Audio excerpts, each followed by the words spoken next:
Hey guys, welcome back to Terps Esports. My name is Hayden. And I'm Lily. And today we are playing up against Northeastern, and this is a huge matchup today. Yeah, I mean this is a very big match for the Terps and for Northeastern as well. As this is the quarterfinals in the NECC Nationals tournament.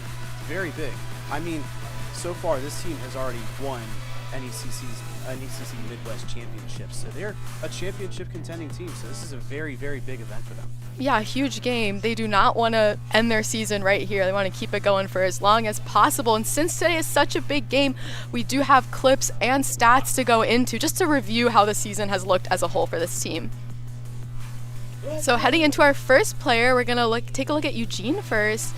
Take a look at this clip. Eugene has been fragging out recently, even though he tends to play KJ and Viper. That does not stop him from finding all those kills. He has an ACS of 196, an ADR of 135, and a KD of 1.3.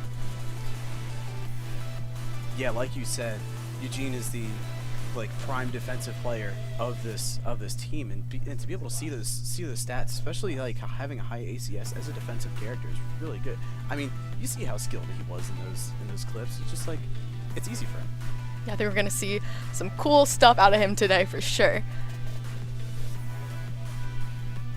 And then next up, we do have Flaps with a really good share of shots. Oh my gosh.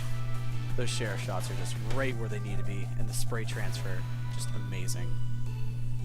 And then so Flaps, he's got an ACS of 219, an average damage per round of 149, and a KD of 1.7. Yeah, and he is their flex player, and I think that those clips are all you need to see. We saw him play a variety of agents on a variety of maps. It's unpredictable who he's gonna pick, and I think that is what makes him so scary for the other team. Yeah, especially his high KD is it's something to look out for. And now we're going to be heading into the next player, which is Spartacus, who is going to be playing our initiator, as you can see, favoriting Sova and Gecko, and absolutely just wreaking havoc on the other team doing so. Take a look at his stats, has an ACS of 211, an ADR of 144, and a KD of 1.5. Yeah, like everybody else on this Terps team, everybody has a high KD, and especially for somebody like Spartacus, that's what you want to see. Being able to be consistent on every player he plays, no matter if it's KO, maybe a Viper fill, or Duelist even. That's exactly what you want to see from him. 100%. And now we're going to be heading into our next player. And we do have Yex. We've seen a lot of really good clips from Yex, and here we see on Split. I think I do remember observing this game, and oh yeah. This was just insane clip. Yeah, this had me out of my seat. And just a beautiful ace from Yex there. So Yex is the Duelist. He has an ACS of 306, average damage per round of 199, and a KD of 2.2. So Yex is the Duelist for this team, and you would be able to tell by those numbers. He is such a key part in entering onto site and even winning late rounds like that when he needs to clutch up, and he always does.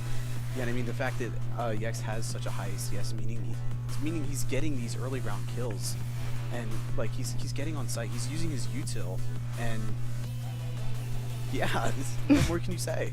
Heading into the last player, certainly not the least though, we have Astro. Astro is the controller player for this UMD roster, and yet again, a controller, but is able to frag out, and look at him with an operator in this clip. This is also a great clip from a game we recently casted here in the studio. Check out this 4K. He's just holding down this B site all alone, and it is not a problem for him at all. He has an ACS of 217, an ADR of 142, and a KD of 1.3. Yeah, as we said in the past, I mean, Astro, he's perfect for the controller. And as I have to go back to that Icebox clip. I have watched that numerous times. It never ceases to amaze me. So Astro is definitely a very, very fantastic player, and we're really glad to have him as the controller player. He does very well for that.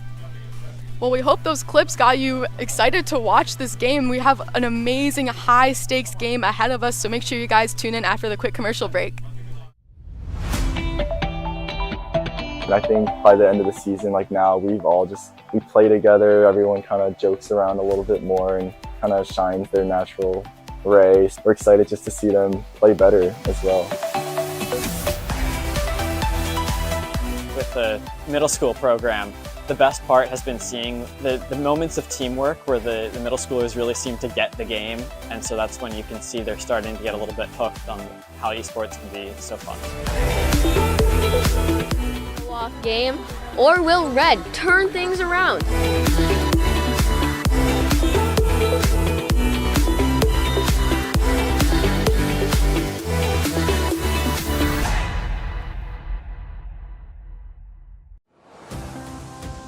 Terp Adventures, take flight at STAM. Host to countless Maryland events, programs, performances, and more. Feed your body, feed your mind, feed your soul. Let your talents soar. Dance, sing, perform. Find your thing. Join more than 800 student organizations and clubs. Find community here. Leadership lives here. Art thrives here. With space to grow. We're all just kids at heart. Let your imagination fly. Compete, play, with wings on our feet. Here your spirit can fly.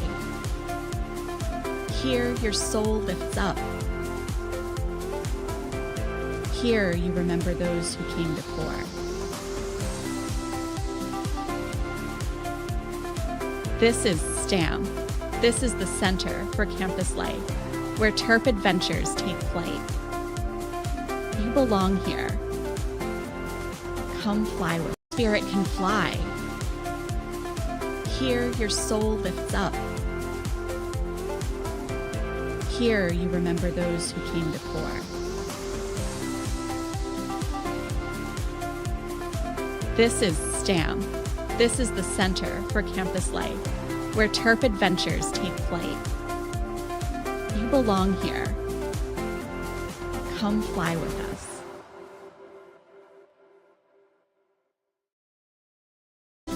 Find community here. Leadership lives here. Art thrives here. With space to grow. We're all just spirit can fly. This is STAM. This is the center for campus life, where Terp Adventures take flight. You belong here. Come fly with us.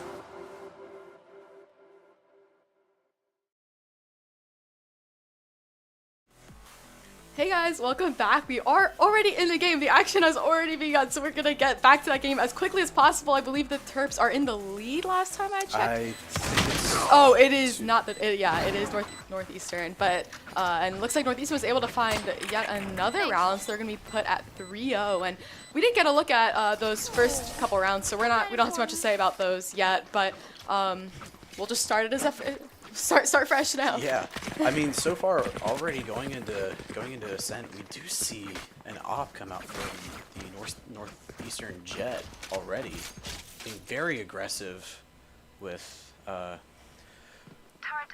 this op. So that is interesting. I guess the Terps didn't buy last round. Maybe they forced second round just to kind of throw them off. But Northeastern does look like they're gonna get a little bit of momentum coming off 3-0 from the start. It does look like UMD's going to have a bit of a bye to work with, like you were saying. They're going to have to deal with that operator that right now is looking towards mid-site. Yex might be the first to peek out into that of anyone on the UMD roster. UMD looking to take a lot of mid-control. They do peek out the ultimate and, I mean, into the operator. Operator does not find anybody yet until it finds Flaps. Trade goes back for Eugene, and now it's just a brawl mid. as Orca finds a second for that round. Yex though responds, trying to make more presence mid. Orca pulls out the Sheriff. I think they're mostly trapped in the smoke that Astro put up mid, knowing their location. UMD still looking mid. I think they're just kind of waiting for people to peek into them right now. They gotta be really wary of this Omen on the flank. This might be huge. One enemy And the Omen remaining. has certainly spotted Yex. At least Astro, is he aware of it? He certainly is, but there's not much you can do when it's a 1v3 and you have an operator staring right at you. He pulls out his flash, tries to do everything he can, but this Sova on site is just going to make things really hard for him as he's just way outnumbered. Yeah, this op's already looking to be a really dangerous thing for UMD, just to kind of get around from. So UMD does go into a little bit of a save here. Eugene is going to buy up on an Ares, and Ares might be a good pick here. I mean, we know that the walls on Ascent are very, very thin, like paper thin. So, and I think Flaps also bought a Guardian, so this could be really good if they get kind of lucky here. Looks like UMD's opting for the 2-3 split, but they're going to regroup mid. I like this Eugene lurk towards B side, but he's up against an operator. He only has a Sheriff in hand, knows that the operator's there. Not backing up though. Eugene's still looking down that angle. Yex, on the other hand, has pushed up pretty far up into mid, gets spotted by the drone, but his ultimate is initiated. So I think he's going to be pretty aggressive with that. Meanwhile, the rest of the Terps are looking to take some tree control. They're going to push this Omen and KJ out of tree, but Yex finds two with his knives, and he's still alive, still has his ultimate. Him and Astro got to work together here. They do have site control, but can they keep it is the question, as Northeastern is cooking up a retake from heaven. And UMD's getting hit with that Sova ultimate. They didn't get too much damage done. Yex, what a beautiful shot! What an amazing shot from Yex to shut down this retake. Astro is only at half health here, so this is going to mostly be on Yex's shoulders. Last player standing. One enemy. Oh no! And they just lined up perfectly for the Sova to get both of them. That's really unlucky. That's so unlucky. That round looked so good. Yex was on a 4K. Oh, you hate to see those, but hopefully UMD just found a little bit of momentum and those kills that they were finding and that success they had. I think that was probably the closest round they got to actually winning. Yeah, definitely. I mean, they did kind of take out a lot of guns. Northeastern does still have the op, which is going to be kind of a pain, but they did kind of hit their economy a little bit. And it's UMD, not too much of a hit, but it's still something. And they did save that round too, UMD. And now looks like they're going to buy, and I'm happy Coach is taking a timeout here, because I do want to point out our win rate after timeouts, I feel like generally is pretty good, considering I think Coach Kazu just knows what to say to his teammates. And I'm happy they're taking a timeout here before things get too out of hand for them. Kind of stop the bleeding to begin with before anything gets too crazy. Yeah, definitely. I think they're just going to really trying to focus on how do they stop this Jet from being so aggressive. I mean, we've seen the Jet push out of tree and push out into A main with help of the KO. I mean, I don't know if you saw, but the KO flash pushed Eugene off of that angle that he was holding with the Sheriff. So I think the elephant in the room is that they're going to talk about is this Jet. It's all about mid control right now for both sides. Honestly, I don't think, I mean, again, we didn't get a good look at those first two rounds, but from what we've seen, it hasn't looked like UMD has gone through main on either site. They're looking to get mid control, find a pick, and then decide where to go.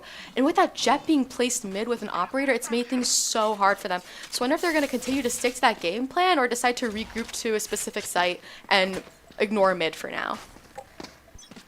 Yeah, I think Asher really has to do here is kind of block off a lot of sight lines. I mean, he can recharge his smoke. So if they coordinate really well, they can kind of pinpoint exactly where this Jet is and shut her down just with a smoke. Does look like they're all going to group together towards B, ignoring mid, but that's going to draw in so many rotates. That KJ ultimate is just going to send alarm bells ringing for the Northeastern side.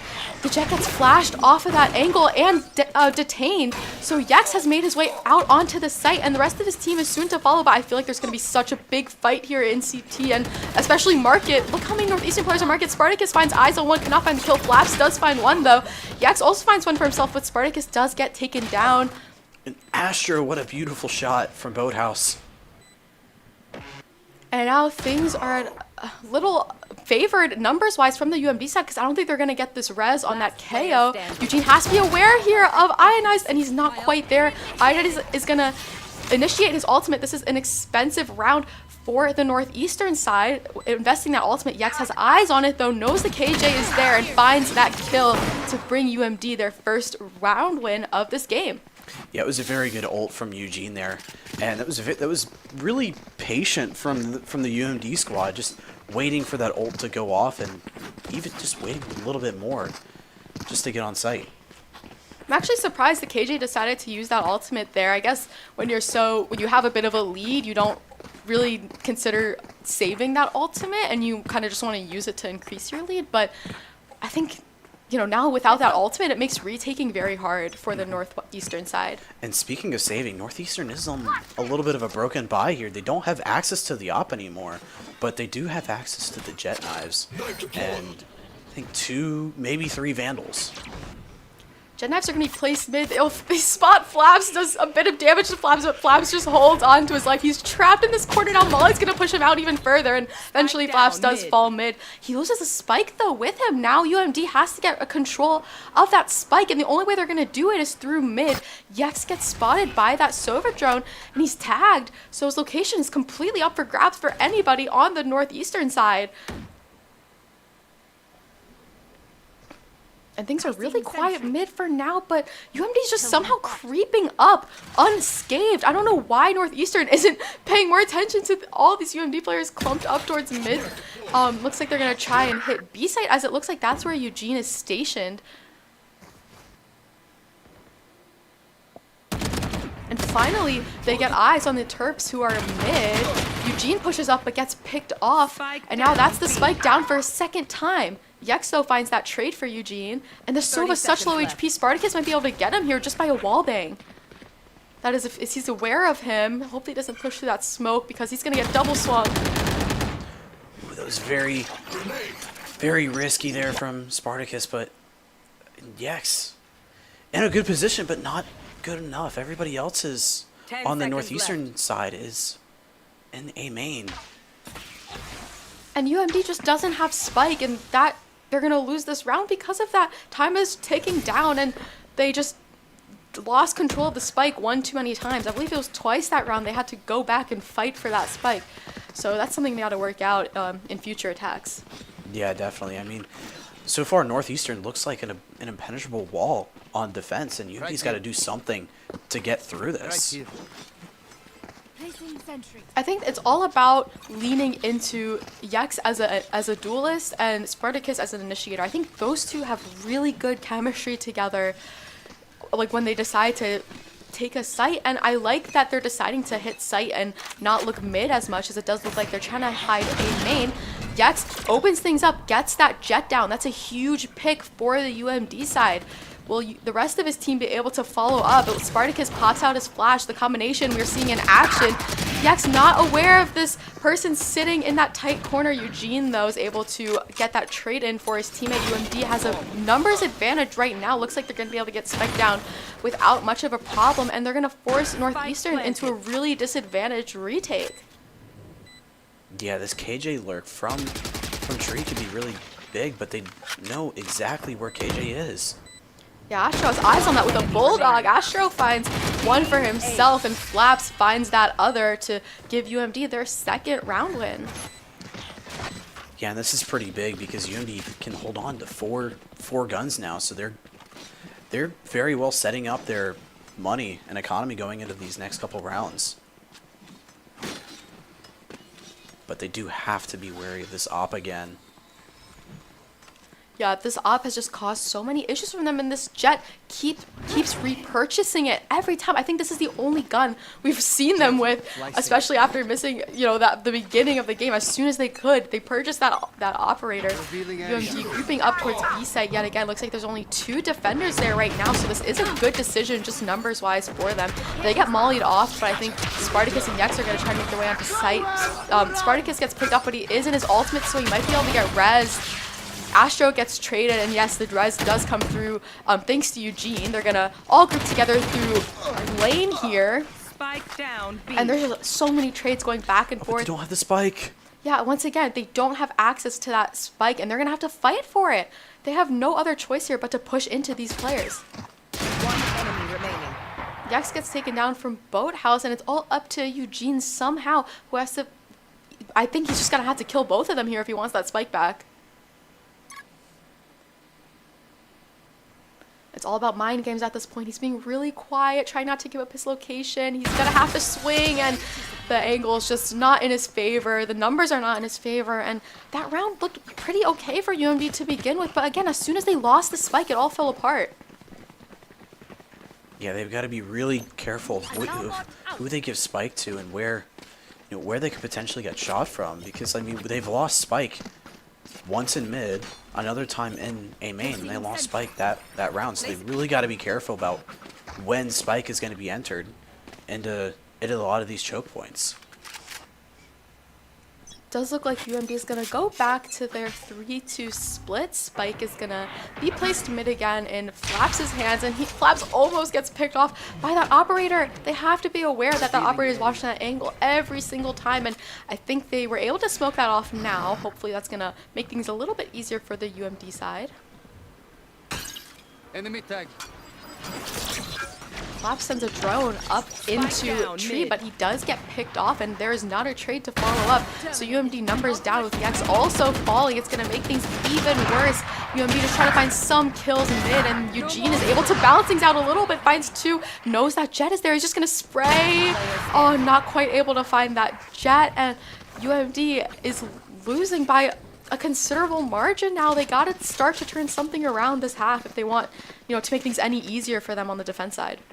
Yeah, I totally agree. They really need a momentum switch. And, I mean, if they can just get maybe this to 9-3, and then they can have that kind of mental switch that you get from switching sides, then they might still be in this game. But, we've seen in the past that UMD is just great on Ascent. This is probably one of their better maps, so they do look a little bit out of it going into this first match. And I don't think they picked attack. I think they picked us. I'm not 100% sure, because I didn't know exactly who picked what or who banned what, but I don't think they decided to start on attack. I think they definitely picked the map instead. Mm-hmm.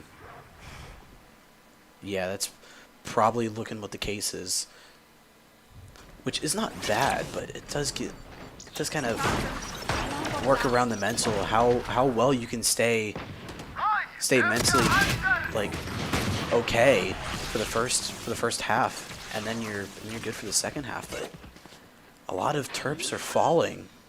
Yeah, UMD just getting taken down when they're trying to entry. Spartacus tries to be aggressive out into tree, but it's not going to work out for him as he gets picked off. Eugene is investing that KJ ultimate, try to win this round, but the counter ultimate is there for the Northeastern side. Eugene is forced to push up into it. I think is his only option here, and break it. Looks like he's able to break that. Last player standing. And now it's all up to him against 3 players, and he gets double swung, and what are you going to do against that?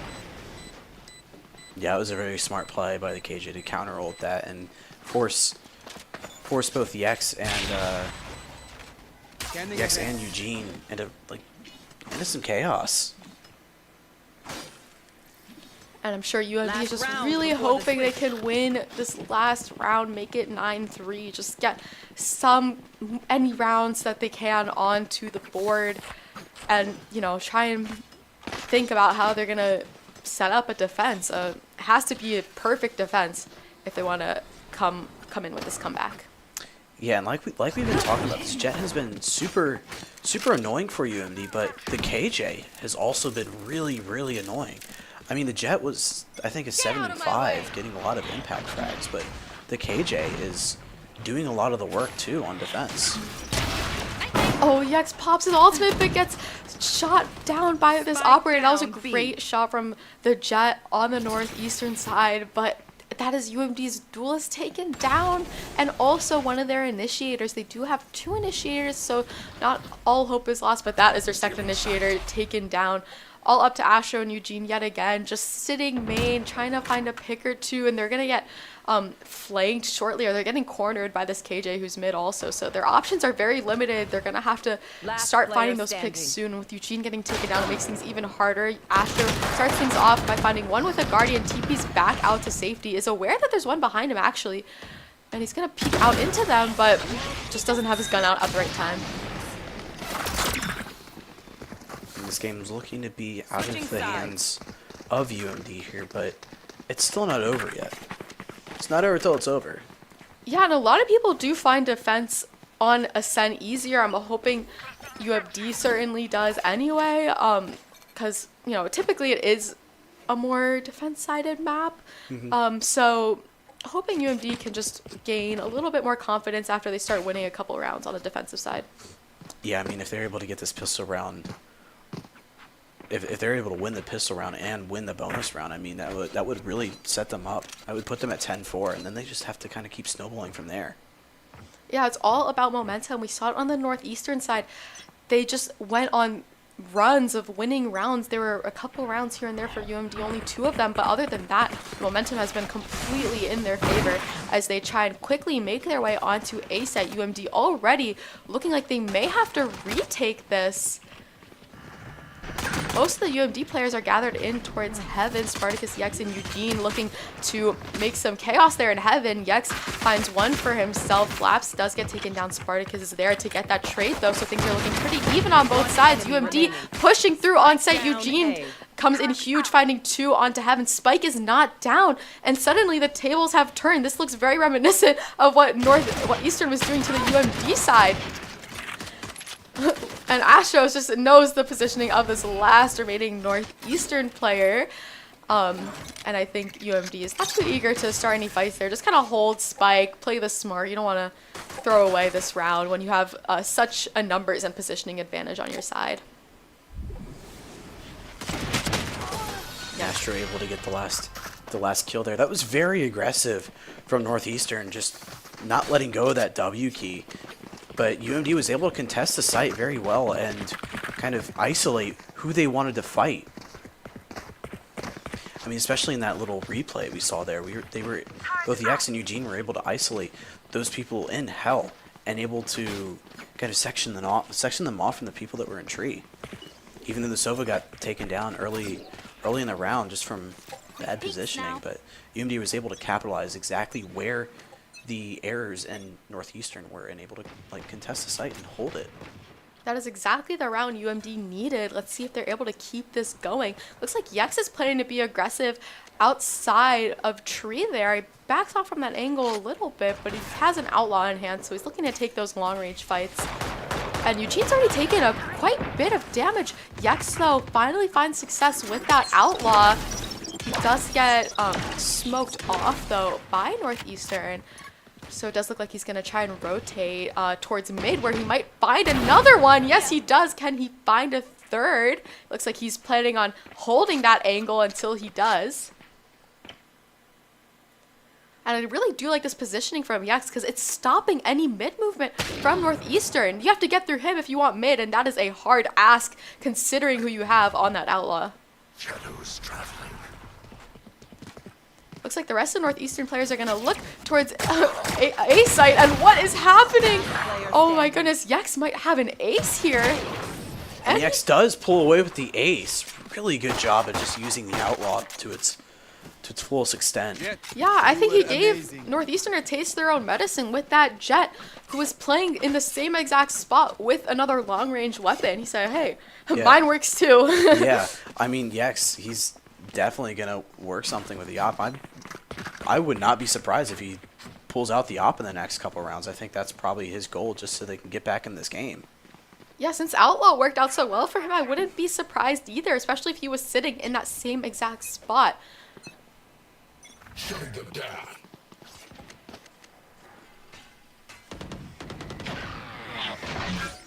UMD's fairly spread out across the map to begin with, but they've neglected mid a little bit because nobody's really been peeking out there from the defensive side, and it's let Northeastern kind of creep up. They haven't spotted anybody quite yet. Oh, Yex just being so aggressive with that outlaw. Once again, just finding so many kills with that thing. And I think he's going to have to fast rotate towards A site along with the rest of his team because Eugene gets taken down. One of only defenders on this A site. It's all up to Astro, but he gets taken down. He's just way outnumbered there. UMD is going to have to retake together. And UMD has quite a bit of HP to work with. Yux finds his second of the round with that Outlaw in a wall bang at that. He pops his ultimate though. Spike's gonna come down for Northeastern, so now UMD is gonna have to make something happen. Oh, Yux just gets caught at a really awkward angle there, but Spartacus is there to find that trade, and now they're in a 2v1, and it's just easy when you got Spartacus on your side. Yeah, I mean, this is exactly what you want to see going into defense. A really good mental set from UMD and really good pullout too. I mean, they're able to secure 3 rounds at the start of the half.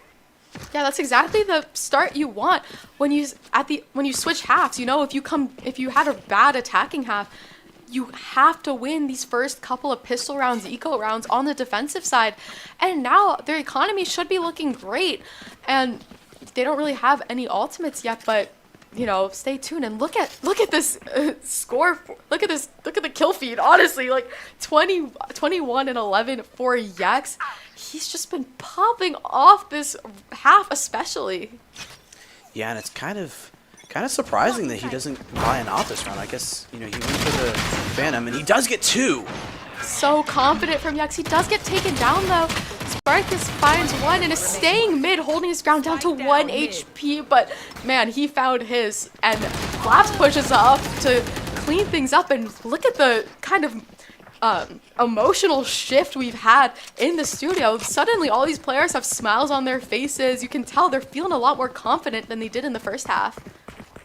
I mean, that's exactly what you want to see, is like really, really hard aggression, just saying no to anything that Northeastern pulls out. It also really kind of stunts their mental too if they get taken down that quickly throughout the round.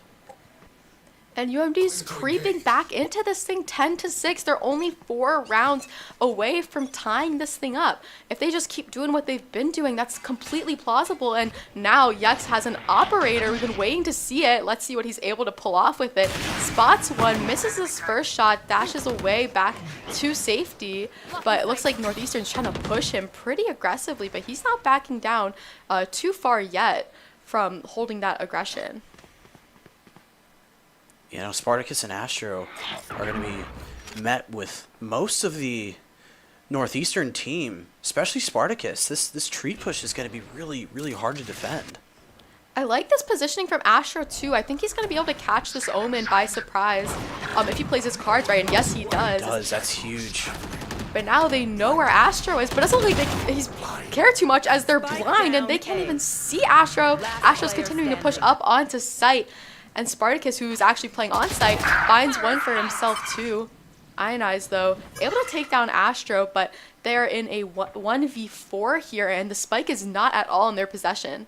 Yeah, but Yex has quite an eye on him. He does get the kill with the op. Yeah, I have to say that positioning from Astro was really key in winning this round. I know the other Omen kind of figured he was there, but I mean, after a while, because Astro didn't peek, he was just like, okay, I'm not going to worry about that angle. But Astro had his patience and was able to pull out with not 1 kill, but 2. And look at the buy from the Northeastern side. They don't really have much to work with except a whole bunch of stingers. Oh my gosh, Eugene has an Odin. Interested to see what he does set with up perfectly. Yeah. Oh, he's in a great position here because look at this B push that's happening. Spartacus finds 4 with his knife, so all that information is there, and he's just yelling at his team, hey, I see them, and hey, I'm taking 1 down too, make that 2 as well. And he's just holding down the site single-handedly almost as he finds his 3rd. And the whole UMD roster is now grouped together onto B site yet again. Northeastern does not have control over the spike. They're gonna have to fight for it. And that Odin is coming in huge for Eugene. And once again, it's all up to this KJ here in a numbers down situation up against an Odin to get control of that spike.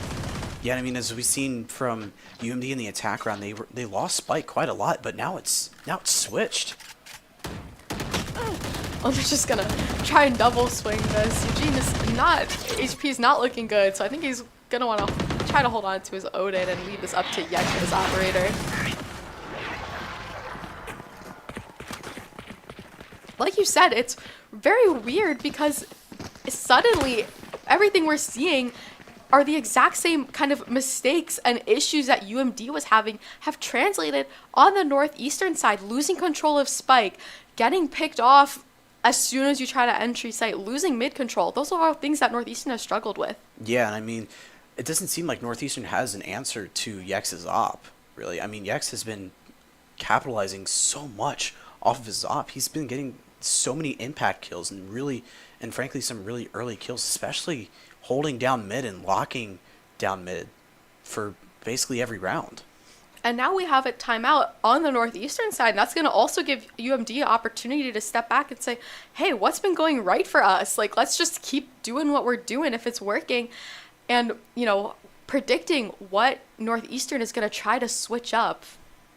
Yeah, definitely. I mean, as we get into this late kind of stage in this half, we do have some ults that are probably going to be worked with. I think the Northeastern KJ has their ult. They do. Yeah, and there's actually a lot of ultimates on the Northeastern side. We only have that Omen ultimate, which is a good ult to have on this map, but, you know, you certainly want to get those knives back in Yex's hands. You want that KJ lockdown for Eugene, so they're going to have to figure out a way to kind of work against the ultimates that they see on the Northeastern side. Yeah, and I wouldn't be really surprised if they do invest the KJ ult into this round. I mean, they're on the site for it. Northeastern Jet has invested their knives. Looks like they're looking to go A with it. Eugene's really the only person onto this A site. He does have an Odin though, and he's being really patient watching main right now. He also does have a setup, keep in mind, so he's totally free to back up. I think you predicted right with this KJ ultimate about to be invested for the Northeastern side. And Northeastern trying to make their way onto site. Spartacus, though, saves Eugene there. Eugene lives another day with Odin in hand, but he does get taken down eventually. Northeastern's going to be able to get that spike down. Flaps, though, is walking up heaven. And it looks like Yex is going to be able to join him soon. They do know Flaps is positioning, and all eyes are on heaven. Yex does have an operator in hand. Wouldn't be surprised if he drops it, tries to find a Vandal or something, or maybe peek through with a Shorty.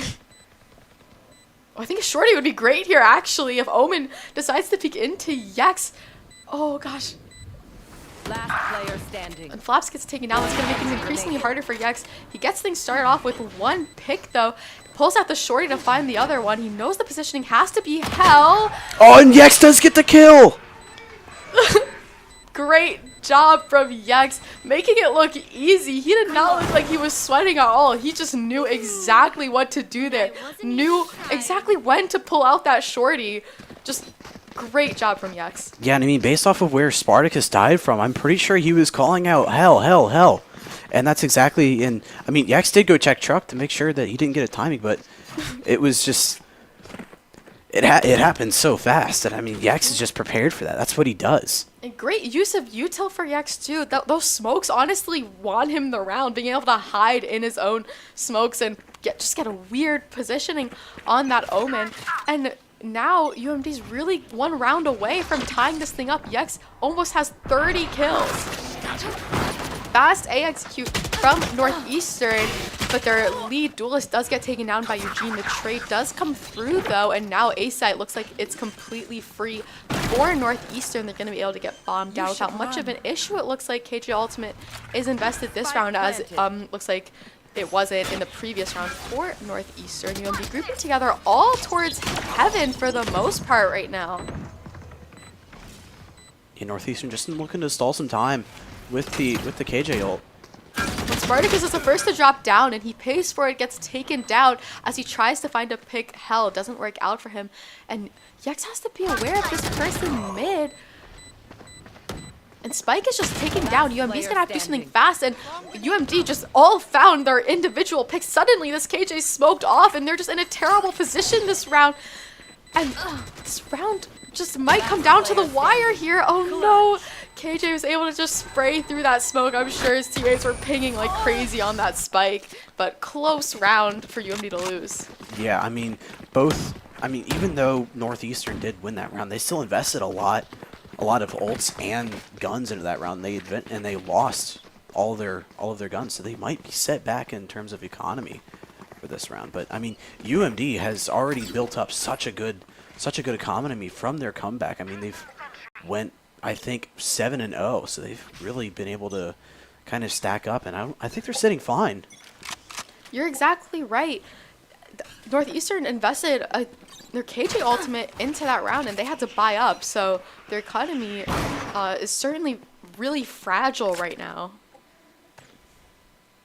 It looks like Northeastern spread out pretty wide across the map. I think they're just trying to get a pick, get a sense of where this KJ utility is. It's a very interesting position from Flaps here. And Flaps backs up, but I think if he held that, he actually would have been able to spot more people. It doesn't look like he's super aware of this B execute. UMB's looking towards mid, but I think they're just getting the read that this is going to be a B hit. Oh, and Yex is aware. Spike comes down for the Northeastern side, 4v4 on both sides, and Northeastern really just slowly creep their way up onto this B site, and that flash just doesn't quite work out perfectly for Spartacus, and he does get taken down. But Yex is trying to find that trade, and oh, unlucky from Yex losing that operator. Sova ultimate is invested for the Northeastern side. Flaps does find that pick on that Sova. And now it's just, oh no, so close. Just ring around the rosy around Boathouse there. And just another close round that UMD's lost. And UMD's got to be careful now because Northeastern's at match point. Yeah, I mean, their economy should be good, so they are able to full buy for this round, so they still have an even playing field, but they really got to watch out for these lurks. And UMD would have to be perfect in the next couple of rounds. Their only hope is to send this game into overtime. Yex is going to repurchase that operator, but does not have any shields to go along with it. He's just going to kind of glass cannon this round.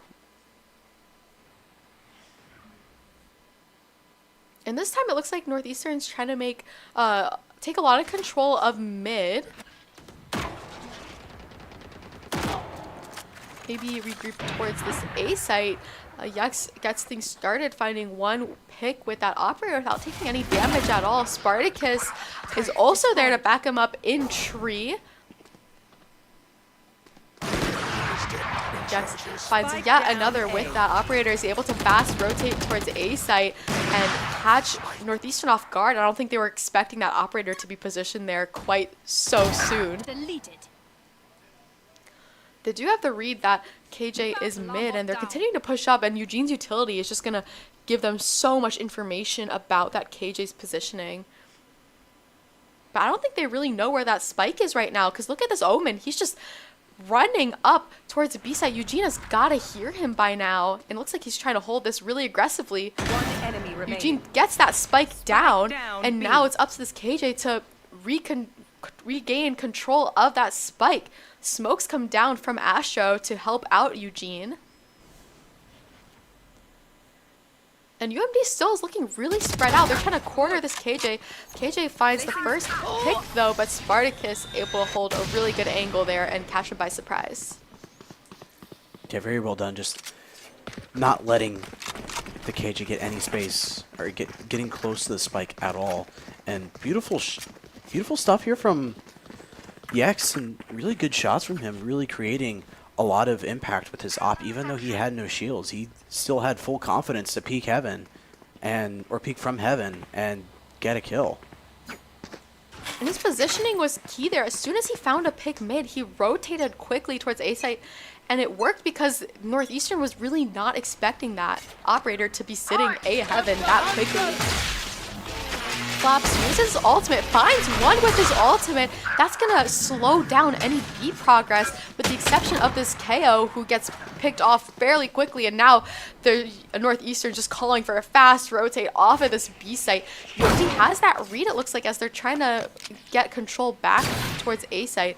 I think they definitely heard this glass break, and this Jet's being so aggressive, pushing up into their spawn. A is completely clear though. UMD is just really stuck in their own spawn right now.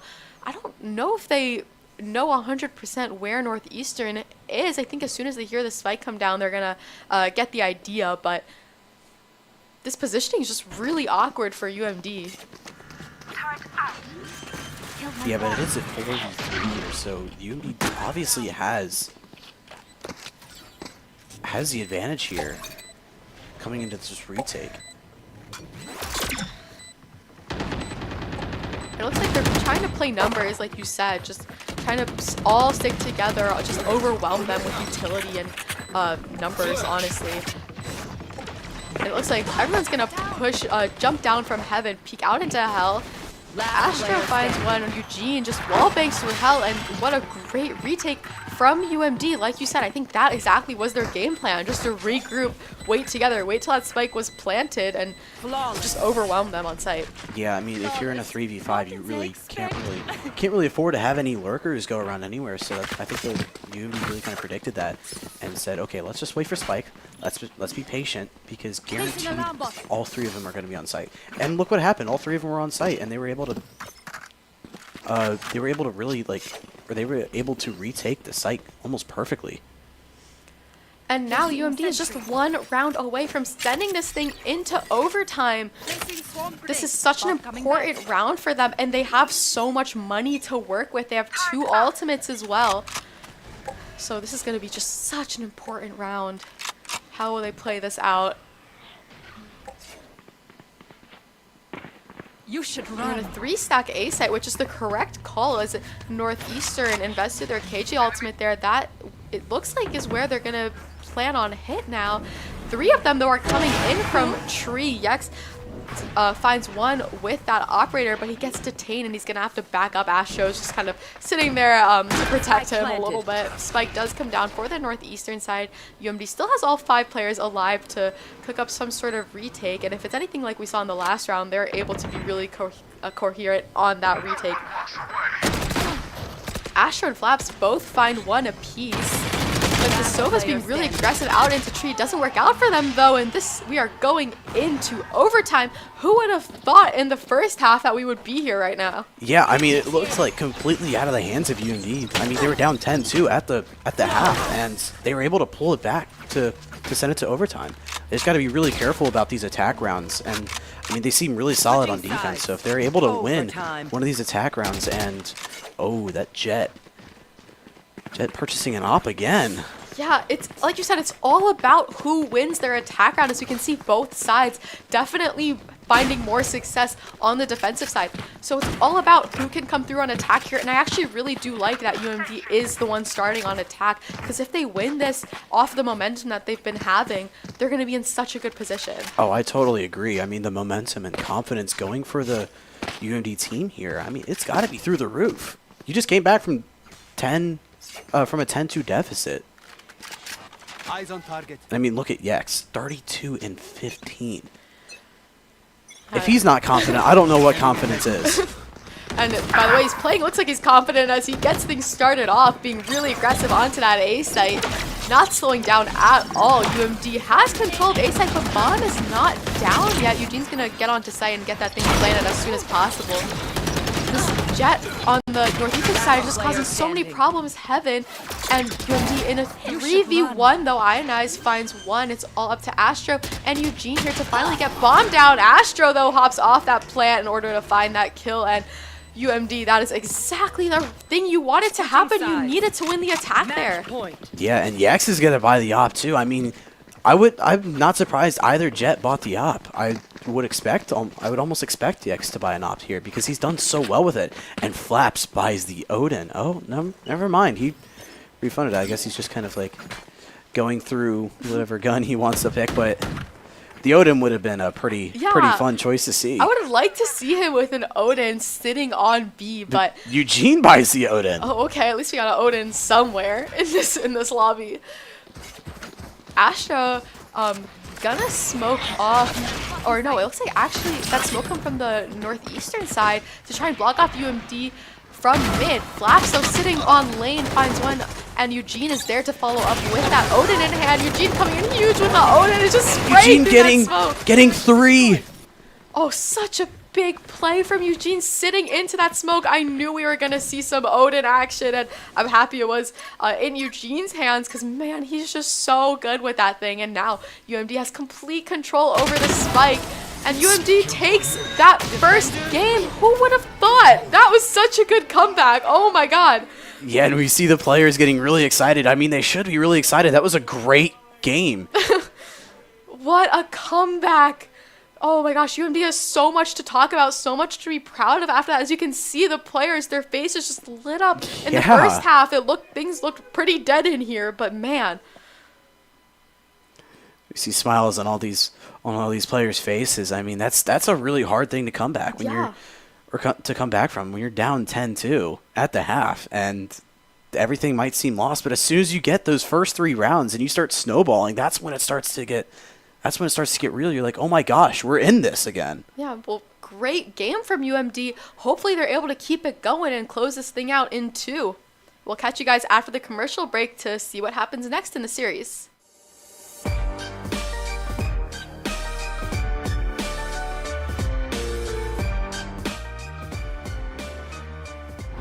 My name is Subin Kim. My in-game name is Carrots, and I'm the controller of this team. My name is Hannah. My IGN is Tuxedo Sam, and I play Sentinel for the team. My name is Sima. My in-game name is Care Bear, and I'm a flex. My name is Megan. My IGN is Giraffe, and I'm an initiator. My name is Sophia. My IGN is Soap, and I'm an initiator. Hi everyone, I'm Ayush. My in-game name is Dulcexa, and I'm the coach. For me, I think it was just really interesting to see like our names on like social media and like on a website. I'm just like, whoa, my name is on a website but so I think that was like the number one thing that kind of like just it brought the realization of like what kind of team I'm in, like what kind of position I'm in. Meeting them. It's like hard to make a woman and non-binary friends in Valorant, so it's just really nice that we have like a team specifically for that. The studio. Yeah. Oh, the studio. Oh, I didn't even know that existed. I didn't know that existed until like remember like when we first talked about the studio. I was like, what's that? When I first went to the room, I was like, oh, there's cameras and lighting. I'm just like, that's nice computer. Nice computer. So true. Winning. Yeah, winning. Oh, so true. Dalugo winning. Getting into that. Yeah, that. Yeah, I feel that like was pretty cool. Hey.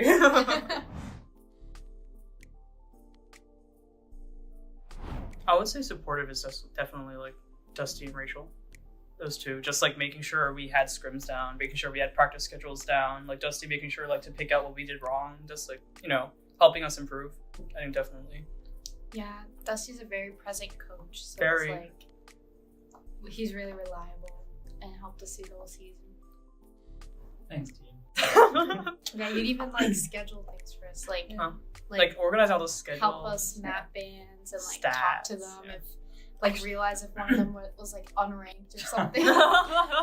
Breaking a rule. Making teams forfeit. Maybe we don't talk about that last part.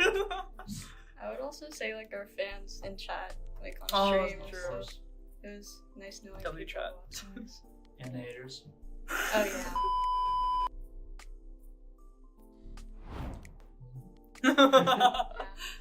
Improve in the higher division. Yeah, it is definitely more challenging because we're in a higher division now. But I think we could, like, with our coordination, I definitely think we could. We need to bring home another one of these.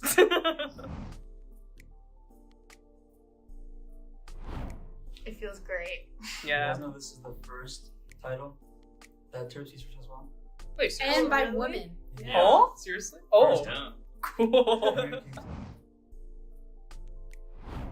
I like playing Valorant. Have an excuse to play games. That's true. That's good. For me, I joined because, well, like I've always wanted to be on a women's team, especially like since I got to UMD, and me and Dusty had always like tried to make teams work every semester, and this was the first time it actually did work and stuck, and the people who tried out like were committed. So I guess I've always just wanted to be on a women's team to like connect more to that community.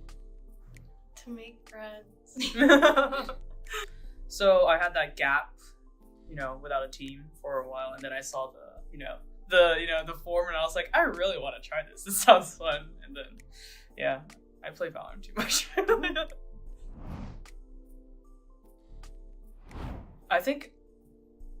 First of all, I did not imagine me being IGL when I first started, because I am, outside of my Lilac team, I am known as the no-brain, only aim chamber in comp. So I did not imagine myself being IGL. But I think it's there were some difficulties in the beginning, because I wasn't used to giving out comms. I was just very confused. But I think now it's just the amount of trust that my teammates give me when I give out comms, and the amount of coordination that we have. I just love being IGLing, because I trust that things will work out.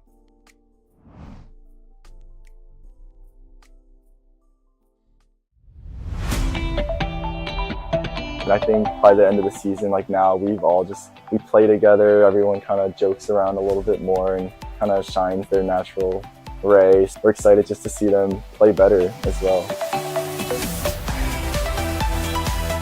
With the middle school program, the best part has been seeing the moments of teamwork where the middle schoolers really seem to get the game, and so that's when you can see they're starting to get a little bit hooked on how esports can be so fun. Game, or will Red turn things around?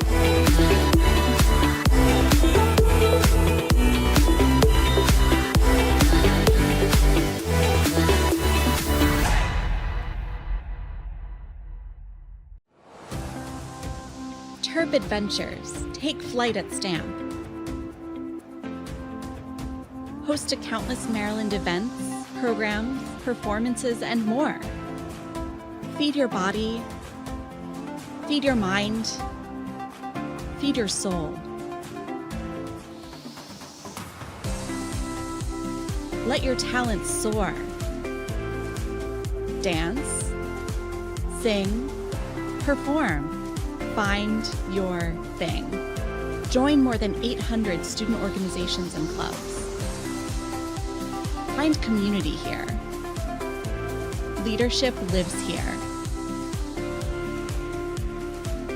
Art thrives here. With space to grow. We're all just kids at heart. Let your imagination fly. Compete. Play. With wings on our feet. Here your spirit can fly. Here your soul lifts up. Here you remember those who came before. This is STAM. This is the center for campus life, where Terp adventures take flight. You belong here. Come fly with us.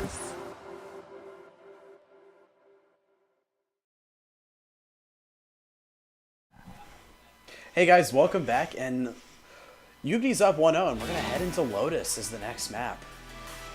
I'm so stoked for this UMD team. The energy was so good in the studio. Everyone so hyped after that epic comeback. Oh my gosh, everyone was just having a good time. I can't believe we did that, and I can't believe they did that either. Yeah, but I talked to some of the players too, and they're really impressed with themselves, and I think it's something to be proud of. It's kind of hard to come back from a 10-2 deficit.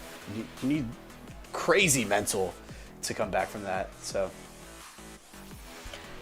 Yeah, I don't think Lotus was necessarily their map pick because I really do have a feeling they picked Ascent. So interesting to see what they're able to do on Lotus. I know they're not afraid of Lotus. I've seen them play this map before. It's definitely not like one of their weaker maps by any means. So I think they're okay with that map pick. I wonder what side they ended up picking for Lotus. Yeah, I don't exactly know what side, but I mean, for sure to see some pretty interesting compositions. I mean, Lotus is kind of a map to throw up in the air. I mean, the composition could be anywhere. I mean, a lot of teams could opt to play Chamber. They could play Gecko. They could do a double controller using Viper and Omen. There's so much stuff you can do.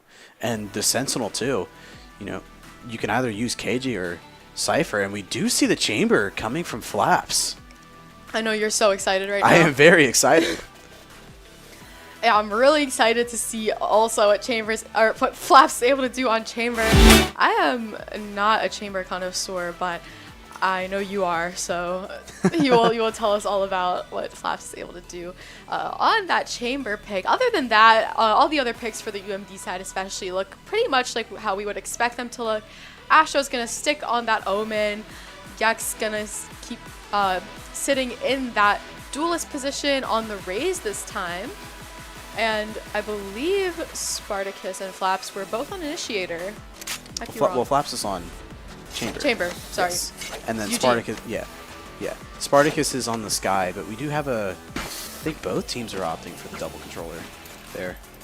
Both Omen and Viper. So it's pretty standard, the Raze, Omen, Viper, but the Initiators and the Sentinels or something to be changed up. I think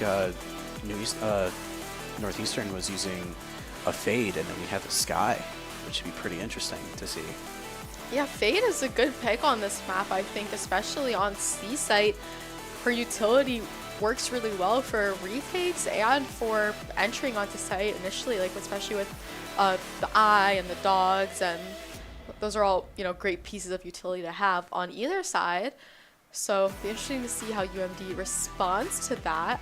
Did you catch if they're on the attack or defense? I think they're on defense first. I could be wrong, but we'll see in a minute. While we do have a break, guys, please sure to go check out our Overwatch stream. I believe we stream on Thursdays for Overwatch. Overwatch is also in the NECC finals, and they are a very good team. They recently won the Big Ten championship, so I would definitely go check them out. I believe they're in semis right now. If they win this, they go on to finals. Yeah, the Overwatch team has been doing so well. Make sure you guys catch them too in Texas. They're heading down there pretty soon to compete down there because of the win that they did find in the Big Ten land. So, you know, keep an eye on that team. They're on fire right now, and, you know, I can't wait to see what they're able to do next. Oh, here we are into the first round. Somehow Astro is all alone here. Spike is ticking, so he's gonna have to just push out, and just too many guns looking right in his face. But not sure how we got there, but UMD loses that first round, and they are a defense, so you were right about that. Yeah, I mean, UMD does like to go on the offside to start. I mean, they do have really good mentals, as we saw from last game, and Lotus is a pretty attack-sided map. So UMD definitely does have to do something to kind of hold their own, and then they get to control the game after the half. Flaps being really aggressive out with the help of his TP. Looking Mound, finds one Mound, TP's back to safety, and that is the advantage of having Chamber on your side. But Spartacus and Astro both get taken down. And Yex is really the only person holding down this A site, which is where it looks like most of the Northeastern attackers are headed to right now. Flaps has kind of made his way there to help, but he's caught in the smoke, and the Molly is going to make things so hard for him, regardless, able to find one, but the Molly does its damage and takes Flaps down there. Yes, though, finds 2 in tree, and suddenly this round is looking great for UMD as they have numbers up. But with that Vandal in hand for that cage, it's going to make things really hard, but Yex was able to pick up a Vandal for himself, and now down to a 1v1. KJ picked up the spike, but Yex caught KJ in their tracks there, just holding a great position on that spike.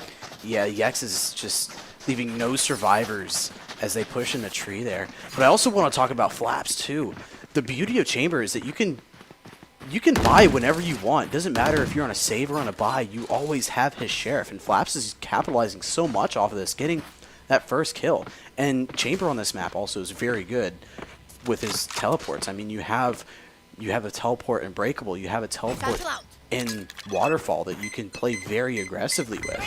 And Flaps is just using all of that to his advantage. Speaking of aggression, Yex satcheled up really quick here, and he's trying to look towards A main. Doesn't quite spot this Viper yet as they're hiding behind their own wall, but the wall does come down, which is going to reveal their location.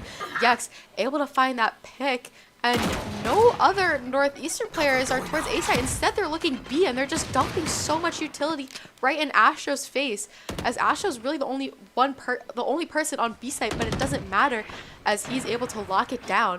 When did Flaps get an already operator? got an off. When did that happen? Really utilizing Chamber to what he's made for. You do have to be careful of this one player in CT. I think Flaps might be aware of it, and he is. Standing. Oh, sorry, Astro. Yeah, and Flaps cleans things up with his Chamber utility. These rounds have looked great for UMD so far, with the exception of losing that very first one. But you wouldn't be able to tell that they lost that just by the looks of it, because they've just had, like, they just dominated the past 2 rounds. I had no idea Flaps bought an operator, but I'm happy he did. I mean, man, Chamber is like the character for turboing out ops. I mean, you can save his bullets, and you can spend maybe 300, 400 credits a round, and still have a fighting chance to, pick off some of those players on the other side. And he's doing that, and he was able to get himself an op. he still has that operator looking towards Mound, and it looks like that's exactly where Northeastern players might push into him. And they are going to do a 3-2 split, though, in A and C. But the spike is towards C's right now. Looks like it's going to rotate, though, especially after Flaps finds that first pick with his operator. Northeastern's just going to run for the hills after getting that read that op is there. They're going to be met with Yex and Spartacus. Yeah, they're met with Yex and Spartacus on this A site being really aggressive, holding that entryway, but Yex gets taken down as he's flashed. Spartacus is hiding behind this Viper wall, peeks on the other side of it though, and is just kind of in this weird corner that Northeastern really hasn't checked yet. He's bound to at least get 2 off of this. Does get 1. And Astro helps him out with the second there. Spike does come down for Northeastern, but UMD has numbers to work with, and even more so as Flaps finds a second this round with that operator. Flaps got to be careful from Sewers. He does get caught from Sewers, but his teammates definitely are aware of that positioning, hopefully. Spartacus is able to close that out. And hopefully he's able to pick up that operator for Flaps. Not 100% sure, but I believe he should have enough time. I think he... Yeah. Yeah, I think he half spiked just to go get the operator. But I mean, Flaps so far... Wow, he's just using Chamber for what he's supposed to be. Yeah, great Chamber gameplay, using his Sheriff like as part of his utility nearly every round, going in between having an operator and pulling out that Sheriff, because it has such a fast, I don't know what the term for that is, but you can pull it out really quickly. It's ready to shoot automatically. Just I think it's called hot swapping. Maybe. Oh, okay, yeah. Yeah, he can hot swap very fast with that Chamber utility, and now he has a Chamber ultimate available. Shadows traveling. Yeah, I mean, there's really no reason to have or to use your ult anytime soon. I mean, the only time you would use his ult is if you're on a save or you don't have enough money to buy a gun, or you just need to give your gun to somebody else. Fast A execute from the Northeastern side. It's not going to work out though, because Eugene is just able to take down that first person who's trying to entry, but he does get taken down himself. Astro, also the only other player onto the C site, follows quickly in his footsteps. Yex though responds with a Phantom in hand, and Flaps is looking to make some space out from tree. He does have his Sheriff in his hand. as he tries to just creep up a little bit. He might run into a crossfire here, and that exactly is what happens. But he's able to at least take down one. But there's too many players for Yex to deal with as he gets caught in a bit of a double swing there. Yeah, and I mean, as I said before, I mean, you don't really use a chamber ult until you don't have enough money, but Flaps might use it, and he does. Maybe to buy somebody else a gun or something? I'd assume he'd buy Spartacus a gun. Yep, and he does.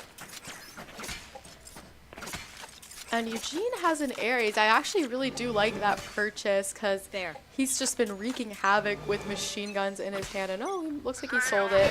But regardless, UMD's going to have more or less a comfortable buy to work with here. Gex gets things started off, making way onto site. Flaps finds one with his chamber ultimate, but he does get taken down. That's going to take that ultimate out of play. What a shot! What a shot by Eugene! What a crazy shot from Eugene with only a sheriff.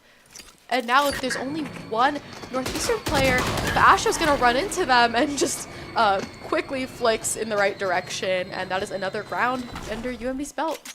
Yeah, I mean, that C site, they definitely... If Flaps pushes out of C site, he's bound to get a kill. Maybe even 2. But I mean, Northeastern has seemed to only be going to C site, or C and A. I don't think they've tried B, so we might see some B action coming in pretty soon. But Flaps definitely has a lock on that C site. He's almost guaranteed a kill every single round. I think he went back to an op. Not too sure. And UMD doesn't look like they're switching up at all who's playing each site because it's been working out for them pretty well. They only have Astro on the B site though, so that's certainly something to be aware about if there is a fast B execute in the future. But for now, it looks like Northeastern's going to stick towards A site where Astro's able to come through Breakable. Astro does get picked off. Spartacus also does get picked off too, and Yex is forced to back up a little bit. Eugene's going to follow through Breakable. He gets spots 2 though. And he does get taken down from that double swing. Oh, Flaps is just taking this molly. Able to find 2 while in that molly and sacrifices his own life. But he certainly did a quite bit of damage, but it's all up to Yex here in a 1v3. Oh, I don't think he's super aware of that positioning from Orca, and Orca is the one who ultimately takes him down. I mean, so far UMD is sitting pretty comfortably on the defensive side. They're still up 4-3, which is really, really good, especially on a map like Lotus. You need it to be balanced for the first half, and I mean, UMD has already begun to take control of this game. They do have ults to work with both sides. Yeah, there are a lot of ultimates on both sides, like you mentioned. Certainly something UMD has to keep in mind in terms of retake, especially with that Viper ultimate on the Northeastern side. Yex being really aggressive with the satchels yet again, but it looks like Northeastern's going to continue to hide behind that Viper wall until it goes down. Yex finds one after that Viper wall dissipates, but does get traded. Spartacus just able to make out of there with his life. It's very, very risky. Astro sitting through Breakable, spots one there, but takes such a hit and it's only down to 8 HP. Oh, and Spartacus also gets taken down 3v3, but HP-wise, more like a 2v2, as both Omens on either side are pretty much one shot. Spike planted. Spike comes down, so time is ticking, and UMD has to make something happen quickly here. KJ Ultimate invested for the Northeastern side.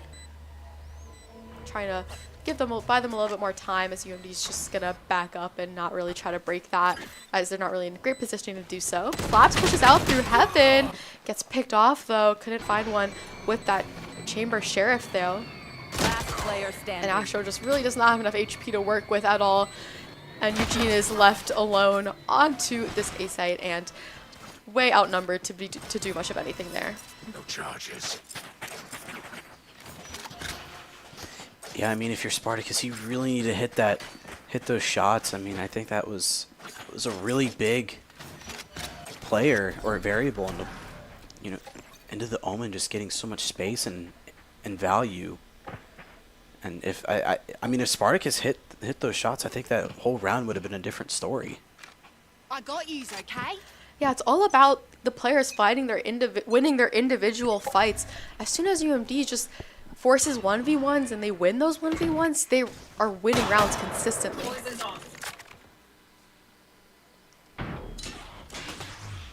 A lot more B presence from UMD. They're not just leaving Astro alone there. Yex is going to join him, peeks out aggressively, finds one with that Guardian. Is going to back up with the rest of his teammates onto B side as Astro smokes that off for a little bit of extra security.